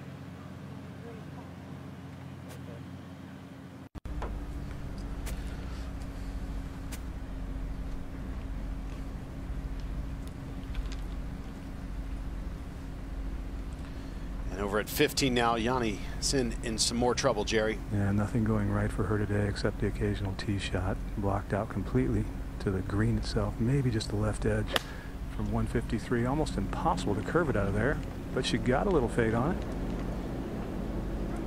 Well, trundling up to the front edge of the green underneath the hole, so not a bad recovery shot. Now, even though Suzann Pettersson has a 3-shot lead, she's running into the toughest stretch of the golf course, 15, 16, 17, and 18. And a little out of position here, 141, left rough, side hill lie. Not a great lie, not a terrible one. Just wants to fly this to the front edge, 128. Going with 9-iron shouldn't be a big one. Leaking a little right, pretty good contact though. Carried just onto the green, it appeared, and chasing towards the back portion. I don't know if it'll stay on. And, officially not a green in regulation, but about 30 feet away. We go to 16. Stacey Lewis for a birdie. After another terrific iron shot, she just let another 12-footer slide by. She's been so close all day with these putts, and you have to wonder if she'd made even just half of them, how close she would be to Suzann right now. Stacey has left herself that one for a par. She hasn't made a bogey all week. She did actually go 78 holes without a bogey towards the end of last season. Ended at the Lorena Ochoa Invitational. Up to the 18th. And Christy Kerr. Opting for driver, trying to be aggressive. This is heading towards that right bunker. Looks like it found the sand. Christy Kerr got it to 18 under par, a couple of shots back through 12 holes, but hasn't made a birdie since. Back over at 17 now, Lizette Salas. Second shot, 16 under par, in a solo 4th position.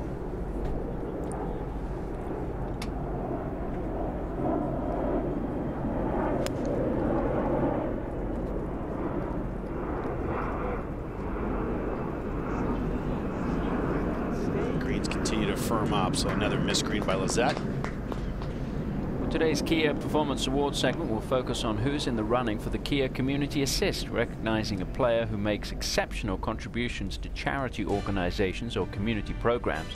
LPGA star Lizette Salas helped to create the San Gabriel Junior Golf Program, and today not only serves on its board, but as an inspiration to many young children in her hometown of Azusa, California. San Gabriel Junior Golf is dedicated to providing the children in its predominantly Hispanic community the opportunity to learn life lessons through golf. The winner of the Kia Community Assist for 2013 will be awarded an all-new 2014 Kia Cadenza and will be announced at the season-ending CME Group title holders. I've been out to Azusa, California, and spent a little bit of time with Lizette and her family for a piece we did for In Play, a show on Golf Channel, and it is very impressive the amount of youngsters that come out every Tuesday to Azusa Greens, and Lizette gets there as many times as she can to coach them. Yeah, I think the pictures we just saw were very impressive. Her mom, Martha, and dad, Ramon, were obviously the most interested spectators at the Solheim Cup matches. At 15, Yanni Sen. Ever so gently uphill from off the green with putter. This is her 3rd shot. Go a little right early, then after that, pretty flat. The screen is so very flat around the hole. Jerry, you can just tell by the coloring of the green that it's got that purple, shiny little look. The greens have peaked, I would say, just what the tournament staff would like. Sunday afternoon, have them playing their firmest and the fastest of the week. And I mentioned the last 4 holes, the toughest stretch of the golf course. Here how they're playing. 15 where Suzanne Pedersen is on right now, but look at that finish, 8-6, and then the first, or the most difficult hole, the 18th, the par 4, playing 4.23 today, so this tournament's not over. She needs to continue to hit fairways, make it easy on herself, hit greens in regulation, 2 putts, and should be enough. Now, just off the green, Jerry, what's this putt doing? I quit reading this green on Friday when I pretty much realized you can't read the break. It's just so flat. It really is. Whatever break there is subtle. The arrows on the greens, as Karen Stuppel said earlier, the green diagrams that come in a separate yardage book, it looks like a kindergarten coloring project because they go every which direction. Jerry, I really wish when you did commentary that you would be just a little bit more honest. Well, I can tell you the good news for Suzanne Pedersen is that she's played holes 15 through 18 for the week, 2 under par. So she has not struggled on them.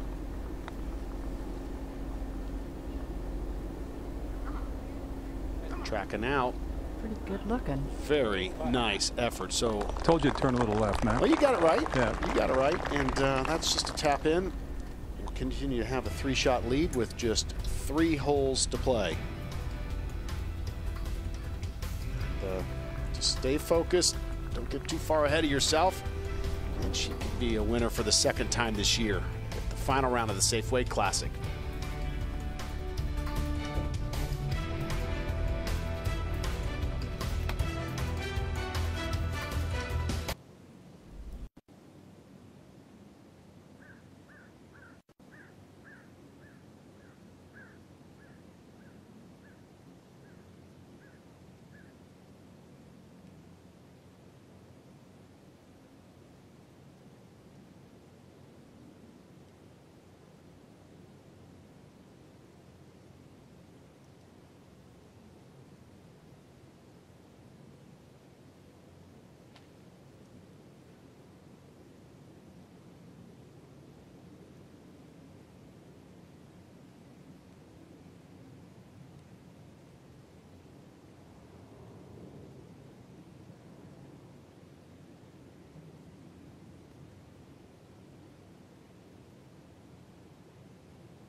And we're back at the 18th hole with Christy Kerr, second shot. She has 135 yards total to the whole location, but she has 128 yards to carry the water and carry to the green. This is a little bit right. She hit a good shot, it just she wasn't able to get the spin out of the sand trap. On that whole location on the left and over the water is the reason 18's playing as such a hard hole today, and particularly for those who missed the fairway. Now Salas for birdie, using the putter off that first cut of rough. That was an interesting play. I guess she felt like she could get enough on it to get it down by the hole, but that's 4 or 5 feet left for par. Well, Ryan Seacrest hosts the million-second quiz live from New York City. It all begins Monday, September 9th at 8 p.m. Eastern. What is the million-second quiz, I hear you ask, Judy? Go to MB. I don't know the answer. Go to NBC.com and we'll both find out. It's 16 hours and 40 minutes is what it equates to, just so you know. Thanks, Matt. I'm glad you had an intelligent response, Matt.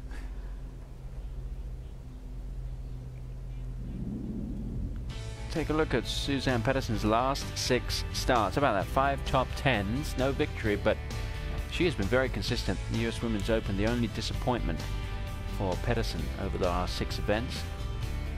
Won once this season, also won on the European Tour in China earlier this year. She's an LPGA Tour player who does her best to support golf on the LET Tour also.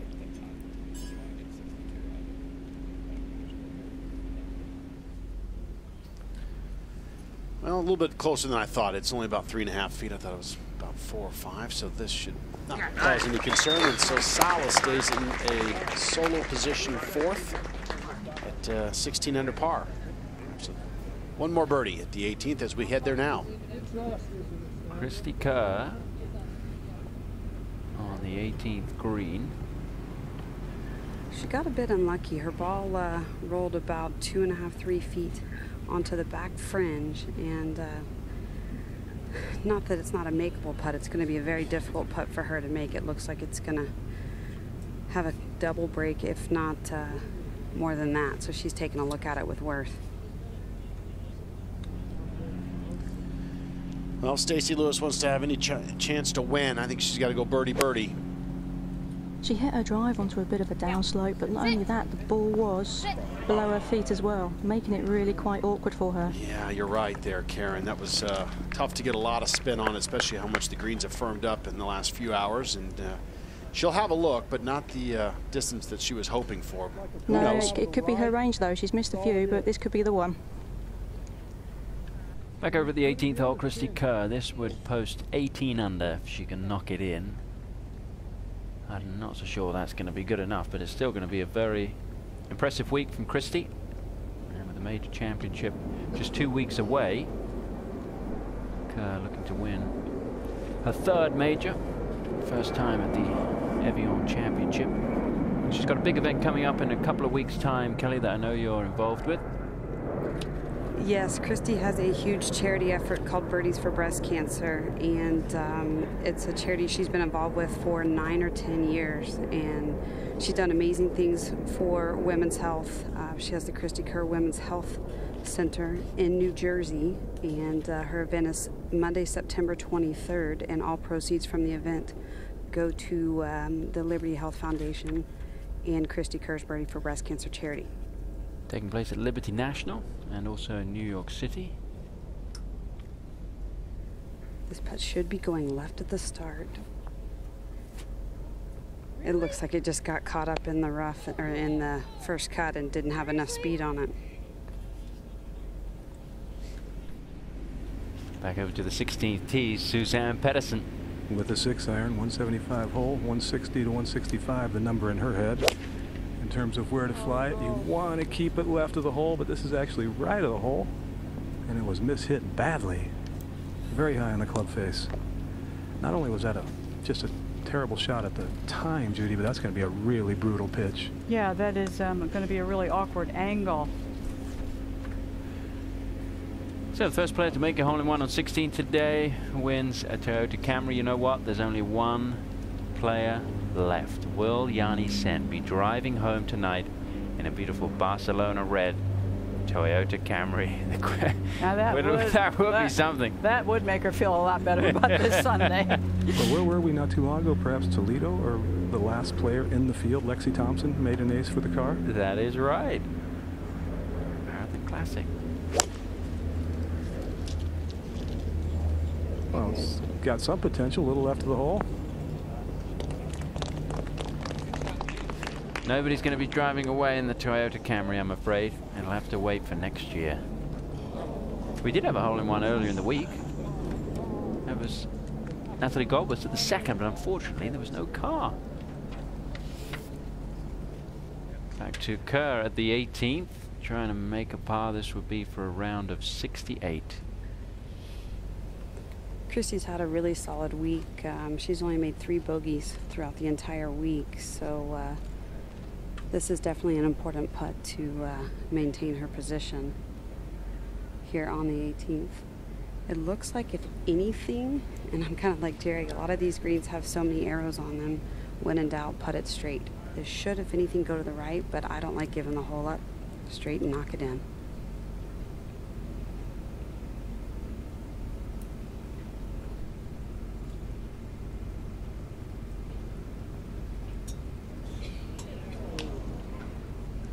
Disappointing way to finish for Christy Kerr, who midway through the day was looking like she might win her second Safeway Classic and join an illustrious list of players who are multiple winners of this event. Talking about Onyx Sorensen, Nancy Lopez, Joanne Carner, Kathy Whitworth. Well, and if nothing changes, that cost her third by herself. All right, well, Suzann Pettersen in trouble back at the 16th hole. Of course, Stacey Lewis does not know that right now. This would be a huge putt if it could go in. Perhaps a 2-shot swing. Very cautious with that one. It looked incredibly fast from the back of the green, but I think because she had to just putt through the fringe there, it really took all the speed out of it. Unfortunate to not be on the green, Karen, and be able to mark the ball and really get a good feel in line for that, especially at this point, the 71st hole of the tournament. Guys, just stand still, Back please. to 16. Thanks. Oh, Suzann Pettersen still has some work to do here at the par 3. Doesn't want to make a mistake. That's an understatement. Still has some work to do here. To get this up and down would be phenomenal. I think she'd rather this ball had come to rest in the first cut of rough, so she had a little cushion under it to get under it, play a bit of a lob shot. As it is, it's in the fairway. Not sure that's the shot of choice, but it is an uphill lie, so she's going to be able to create a little more loft just because of the lie, and probably a little spin. It will land on a downslope, and she only has about 15 feet of green with which to work before it runs off the back past the hole. That's got to go. And that is the one error she couldn't make, Judy, bringing 5 into play here. Yeah, our camera guy was right behind Suzann Pettersen, and I can see him now, so I'm betting that is Scott Winder, and we had a great look at what she was seeing coming up over the hill, Jerry. Mm-hmm. Yeah, she could only see the top half of the flag, but you have to take 5 out of the equation on that shot. Well, now things starting to get interesting. Pettersen with a 3-shot lead, but this is her 3rd shot of the par 3, and she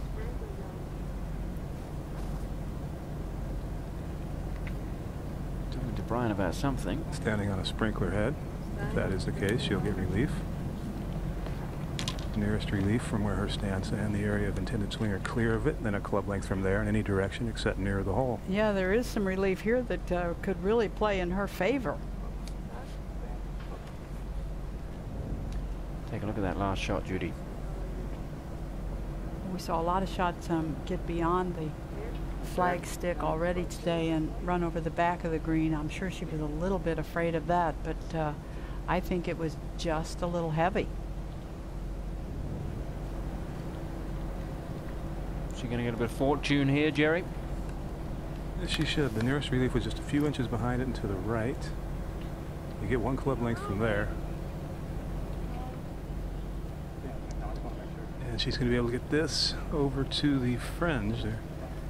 calling for a ruling, although I never saw Suzanne do that. She's pretty much handling this herself. I don't think it's necessary. It's a pretty standard drop. I think it is so advantageous to her that she simply wants someone to confirm so there are no questions. But I suppose when she drops the ball, she's got to be careful that it doesn't run up against the fringe of the rough. No, it won't. It slants the other way. Well, it shouldn't. Now remember, it doesn't have to stay within that area of relief. It can roll up to 2 club lengths outside of that. Janet Lizzie. Yeah, we're just taking relief. Trotting up the hill. The ball was here. Nearest point. Are you good? Are you good? Yeah, just either you can I'll go with.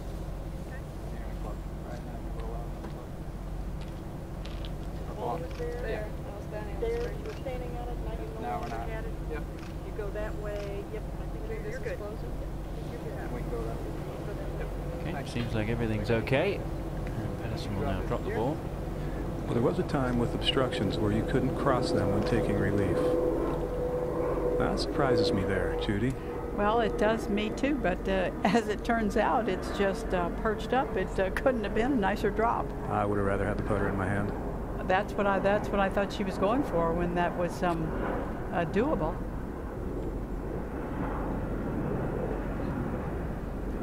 Up and down, and it will be a 2-shot lead with 2 to play.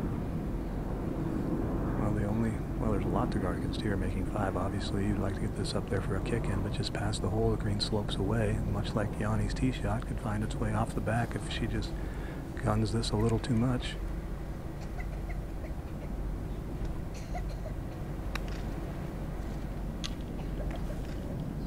Checked up a little quickly, not bad at all. Maybe 3 feet, 2.5 feet away. Christy Kerr made her bogey at 18, so Christy finishes at 16 under, but the disappointing finish for Kerr, who played the last 6 holes in 2 over. She finishes with around a 69. Currently tied for 3rd, but Lizette Salas could earn a 3rd place finish on her own if she can make a birdie here. She did the first part right. She drove it right in the fairway on 18, and now she has given herself an opportunity. Salas will have that for around a 69 and to jump over Christy Kerr and finish at 17 under. Back to 16, and Yanni Sen, who really hasn't had much to celebrate today. It is it could have been a monumental day for Yanni to break back into the winner's circle, but it just hasn't happened. And it's tough to see, and I think Judy agrees with me. The game and the tour are much healthier when Yanni's playing well, and we've waited so long to see her get in this position again, and it's been a rough one. When she was good, she was so good, and she was and is so powerful. She blew the field away this week in distance off the tee. She was averaging 277 off the tee this week, and only one player came even close, and that was Jarena Pillar. But you know, the battles between players like these two, and then you add Stacey Lewis, and then you add Christy Kerr, and just so many players. She's just one of those that you love to see in the mix. Stacey Lewis on the tee at 18. Absolutely barbecued it down the right-hand side of the fairway. She's going to leave herself a perfect angle to this flag and not much club. Is that a British term, top? Barbecued it? I think it's a Virginian thing, actually. Well, you and 3 friends can play at 5 top-rated courses, including 1 round with Graham McDowell in the Great Golf Now Getaway.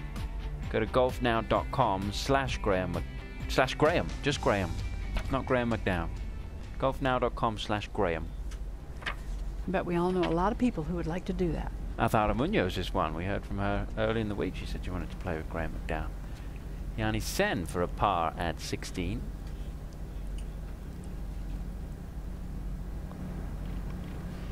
Mm.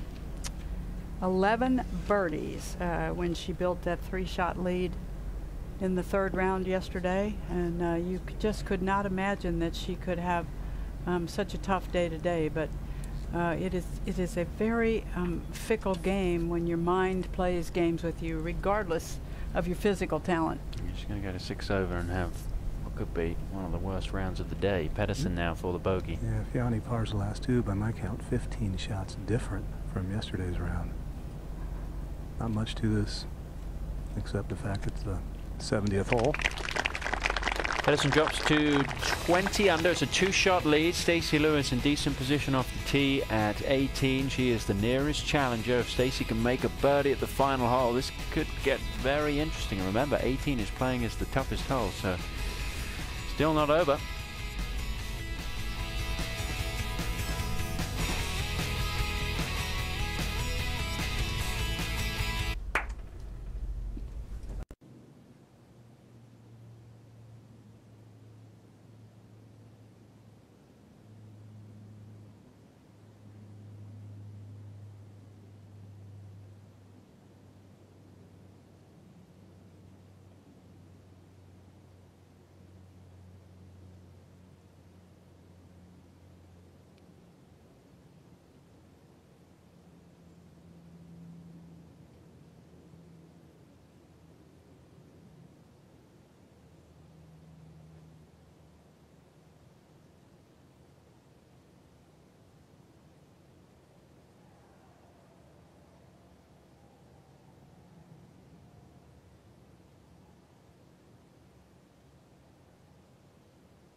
Past.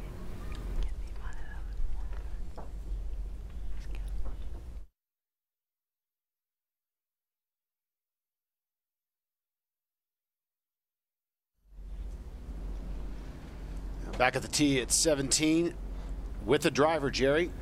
A little surprised, but not totally. She's hit it a lot of times when other players might not have. 284 yards to that bunker you see on the left of the fairway. That's out of reach with her current driving average. This one up the right, but there is some slope there to kick it back. Kind of hit right into that hill, Jerry, and it did. It got kicked back. The ball will be above her feet, so it'll enhance a draw or a hook, but in the fairway. Let's go to 18. What is that? Salas trying to finish with a birdie. Well, we saw Christy Kerr's putt from above the hole move to the left right at the hole. Oh, yes. Well done. So Lizette Salas goes to 17 under, and barring any change, that is third by itself. And Lizette Salas will pick up a check for $78,288 for third place. Tell you what, she has been very impressive. We've talked about it on numerous occasions this week, and just keeps climbing up that money list, heading towards the top 10. Yeah, a lot of heart and a lot of consistency. Stacey Lewis now, second shot to 18. If she can make a birdie, she'll pull within one of the leads. Suzann Pettersen in the fairway at 17.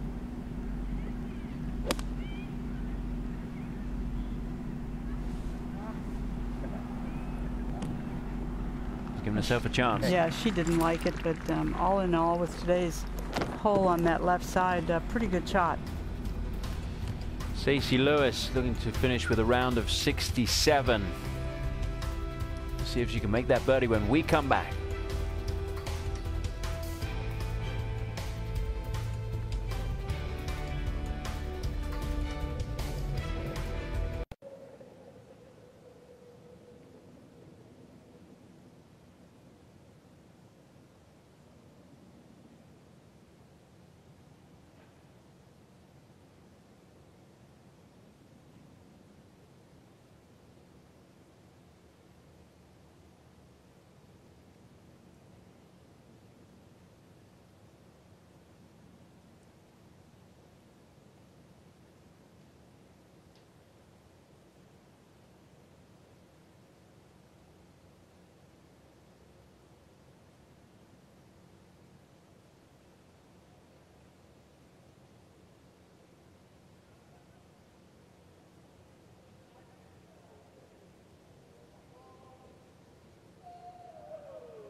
And at 17 now, Suzanne Pedersen, tournament leader by 2.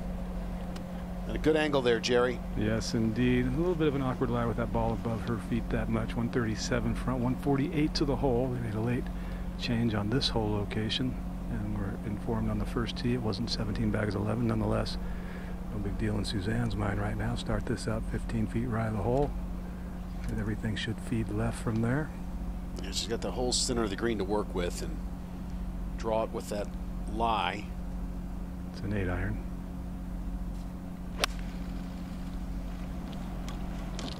Go hard. Go. Go. Beautiful. All right. That's safely aboard and just really needs a couple of 2 putts. Big putt for Stacey Lewis. Trying to get within 1. Did she hit it? Oh. Well, Suzanne Pedersen won't know at this very moment that she didn't birdie 18, but when she does know, she's going to take one big deep breath. Makes the final hole play a whole lot easier for Suzanne Pedersen. It's going to be a week without a bogey. Pretty amazing golf. Stacey was asked yesterday whether she had ever done that before. She said she didn't think she'd ever done it in a whole tournament. She did have a run of 78 holes without a bogey, but it went over 2 tournaments. So that is a very impressive week for Stacey Lewis, who could be the player of the second half of the year. If Inbee Park was the player of the year in the first half, Stacey Lewis could well be the player of the year in the second half, and it's going to be a fun race to the title in the Rolex Player of the Year standings. And Suzanne walking up to marker ball at the 17th green, has a 2-shot lead and a birdie opportunity there on 17. Well, let's see who's up to the challenge presented by Prudential. And I'm guessing it's going to be Suzanne Pedersen. Oh, yes. What a great run she had on the front 9, Judy. 4 birdies in a row from the 5th. Well, she just had a great touch with the putter all day. This is a birdie putt at the 8th. She just really stumbled one time, and that was very early in this 4th round when she made double bogey at the par 3 second. But there have been so few stumbles. This was the 3rd at the par 5 10th.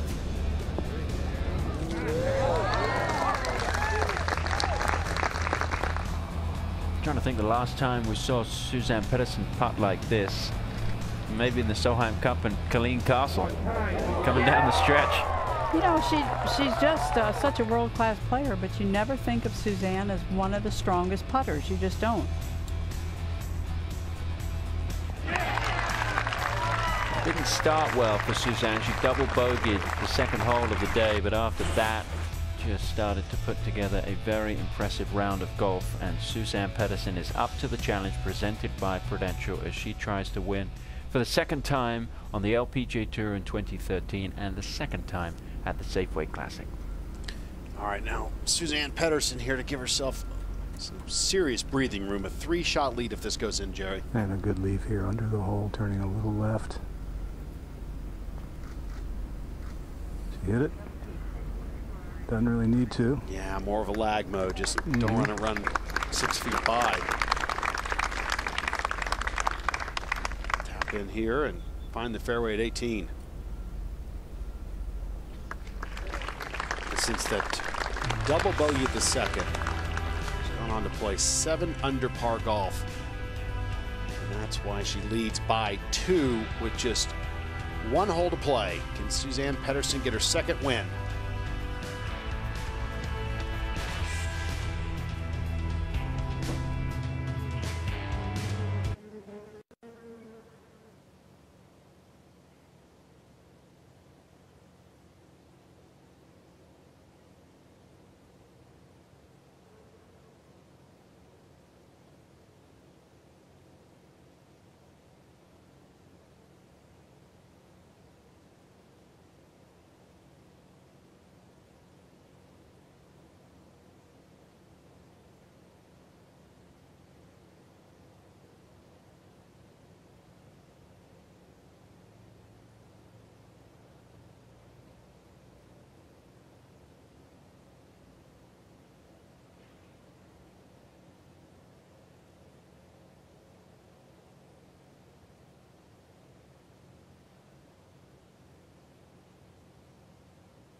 Suzanne Pedersen on the tee at the 72nd hole. She can make a bogey here and still win the Safeway Classic, a double bogey, and it will be a playoff with Stacey Lewis. Driver, Judy? It is the red-headed driver. Well, again, she's going with it more than a lot of players, but also this left side of the fairway really opens up the further you hit it. Now the bunker right obviously is a bad thing, and any kind of mishit out of there could bring the water into play, but if she happens to hit it left, which she occasionally does when she's trying to hit that fade, just hits a straight left one, sometimes a little bit of a double cross, it could still find the fairway up the left. Well, Jerry, she's got it set up left center.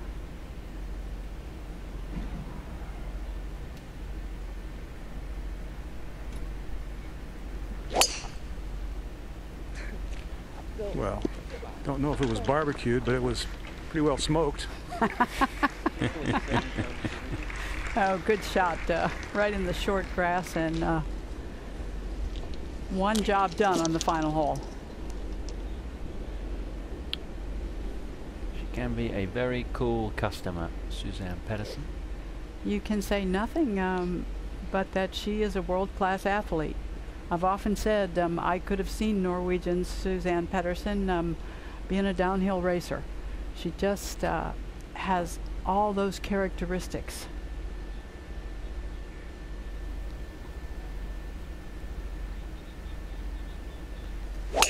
Yanni Sen. That's going left. Yeah, that is. Oh, a little bit of fortune for Yanni. It pops out of those, not on the fairway. Well, it's been a day to forget for Yanni Sen. It could have been a day to remember with a 3-shot lead to start the round, but things have just not gone her way ever since the double bogey on the second, and then she followed that with 2 bogeys. But Suzanne Pedersen has been a different story. She did double bogey the second as well, but turned things around and has put together a 5 under par day.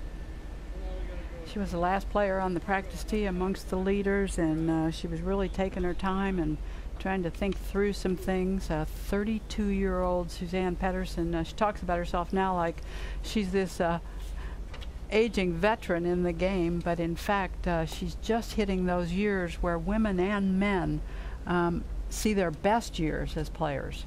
Stacey Lewis round at 68 today, still has a chance to win this golf tournament. Doesn't look likely, but she is with Karen Stupples. Hi Stacey. Thank you very much for joining me here this afternoon after your round. Many congratulations, bogey free for 72 holes. I know we talked about it yesterday. Got to be happy. Yes. Tell me a little bit about what was different today with your round. Today was a little frustrating. You know, I hit the ball much better today. I gave myself a lot more chances, and I don't know how some of those putts don't go in. You know, the greens were tricky with the shadows at the end of the day, and they were kind of in some harder spots, I thought. So I don't know, you can't, it's hard to be upset, bogey free for 72 holes, so it's hard to be too upset. I would agree with that. You've got a week off now before heading to the Evian Championship. What kind of things will you do to prepare for the final major of the year? Well, that's what I'm most excited about, is that we're going to a major now. You know, I feel really good about my game. Probably just work on some putting, and it's just seeing some putts go in, just so I'm getting more comfortable there. But I'm excited about where my game's at. Brilliant. Thank you very much, Stacey, and have a great week off. Thank you. Back to the course. Thank you, Karen. And we'll show you some highlights from Stacey's round. Cheers, Stacey. Well done. Thank you. Stacey Lewis trying to win for the first time at the Safeway Classic. Started the day 4 shots back. That was a birdie at the 4th. It was her first birdie of the round. She also added a birdie at number 5, and this was at the 8th, and suddenly we thought maybe Stacey Lewis might win this golf tournament. Yeah, she was certainly hot, even though she ran over the back of the green. No problem. So out in 33, but only 1 birdie on the back 9 for Stacey Lewis, and it came at the 15th. Yeah, green where the players were missing it all around. She got the ball beyond the hole, makes the birdie at 15. And she talks about going to the major championship at Evian. Only a couple of players have a chance to repeat with major championships this year, and that would be NB Park, who had such a spectacular run with the first 3, and Stacey Lewis, who won at St. Andrews. 5 major championships for Yanni Sen in her career. It's not been a day to remember for Yanni, who has quite a bit of real estate left with the second shot here, Jerry. She does. 180 yards to the hole. You got a slope that'll bring it around the pin too. Not a great lie, not a terrible lie. Likely looking right just to get this over with. You never know though. She might just try and prove something to herself and take it straight at it. Well, she hasn't got a lot to lose. 6 over par.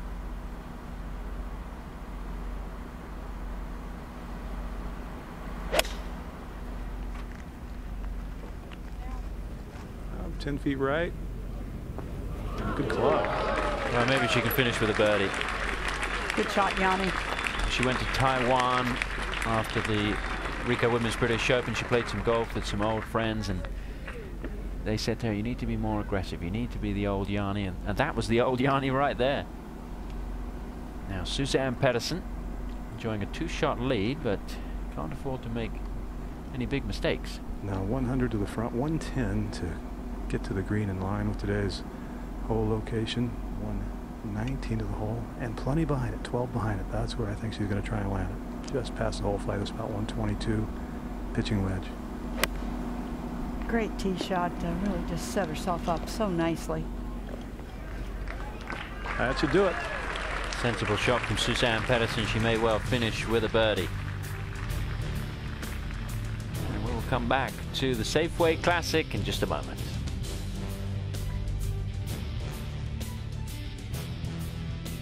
Golf Channel's presentation of the Safeway Classic is brought to you by Safeway, ingredients for life. By Bridgestone Golf, bridging the gap between you and the pros. By Mirasu Winery, the official wine of the LPGA Tour. And by Prudential, official financial services provider of the LPGA.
Back live on the 72nd green, Suzanne Pedersen can enjoy this victory. It will be her 12th LPGA Tour win, her second victory at the Safeway Classic, but her first at Columbia Edgewater. She won back in 2011 at Pumpkin Ridge, and this event returning to this beautiful old golf course, opened in 1925, the 26th time it's been played at Columbia Edgewater.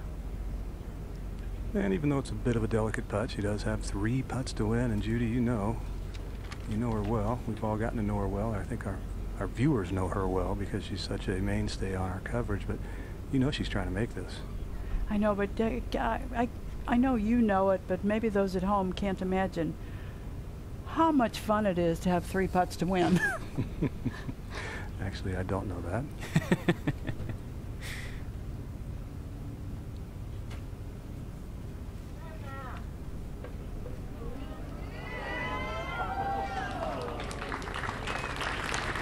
So she will mark and yet let Yanni putt. Try to keep things calm around the 18th. Let's check out the Volvic shot of the day. And it's courtesy of Suzanne Pedersen. And it's the 11th. And it's fitting that the shot of the day is courtesy of the putter, because that club have propelled her to the top of the leaderboard. Suzann Pettersen with the Volvic shot of the day. Before they go to the Evian Championship, Suzann and Jani Sen have a bit of work to do in Norway, courtesy of the Suzann Pro Challenge. Yeah, Suzann raises some money with this tournament in Oslo, and she invites some players to play. There are 4 teams this year. A Team Europe is Sandra Gall and Beatrice Akari. Team USA is Creamer and Jessica Korda. Team Asia is Yanni and I Miyazato, and Suzann will play with Marita Angzalius, who is actually a member of the club. She is from the club where the challenge is going to be played, but a lot of fun in that event, and Suzann Pettersen loves putting it on. That kind of day for Yanni. But for 3 rounds we saw the old Jani Sen. She was 18 under par for 3 days, which is a record here at Columbia Edgewater. This is the first time that this event has been contested over 72 holes. The 54-hole record was 17 under par. Annika Sorenstam did it in 2003. So Jani can forget this final day and remember what she did over the first 3 days. It was vintage Jani Sen. Well, and that's what she has to do, is she's going to have to remember the good and how many good shots she hit and the way she rolled the ball yesterday, and just know that today was a little pressure cooker day that she didn't stand up to real well, but her game's turning a corner. 78 in the final round for Jani Sen. And Suzann Pettersen will tap this one in and become a 2-time winner of the Safeway Classic. Second win of the year as the tour heads around the world. Watch out for Suzann Pettersen. She is in top form, and these two are good friends. And I can assure you those were heartfelt, encouraging words for Yanni.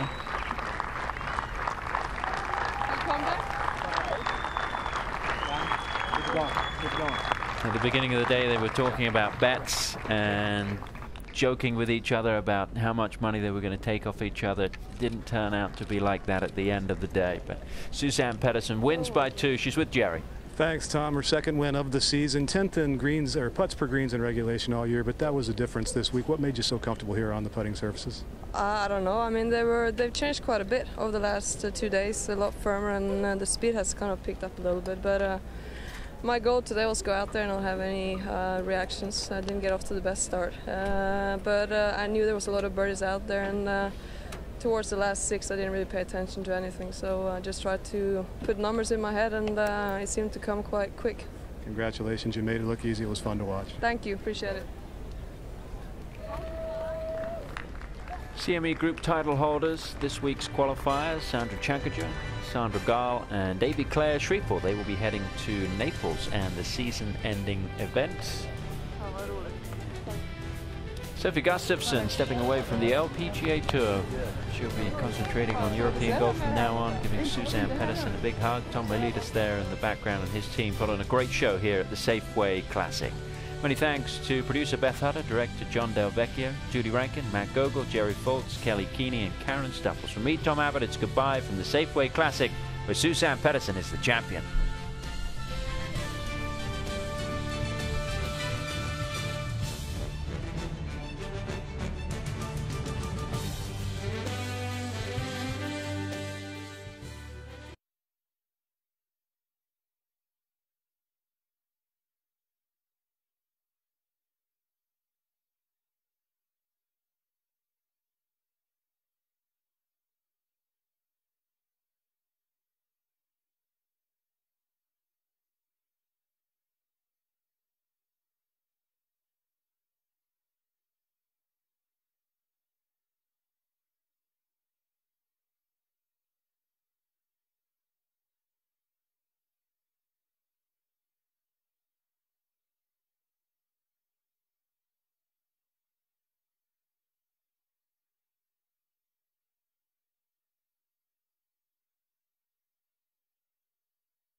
Oh, sorry.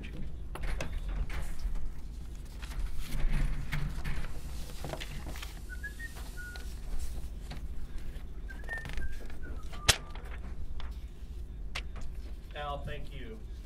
Nice job, man. Way to go. This is for Golf Central. What did you're gonna what count did me down. Yanni end up Keep me shooting? 78. 78. She might want. Do you want that? No. Well, where are you going, Chelsea? Are you,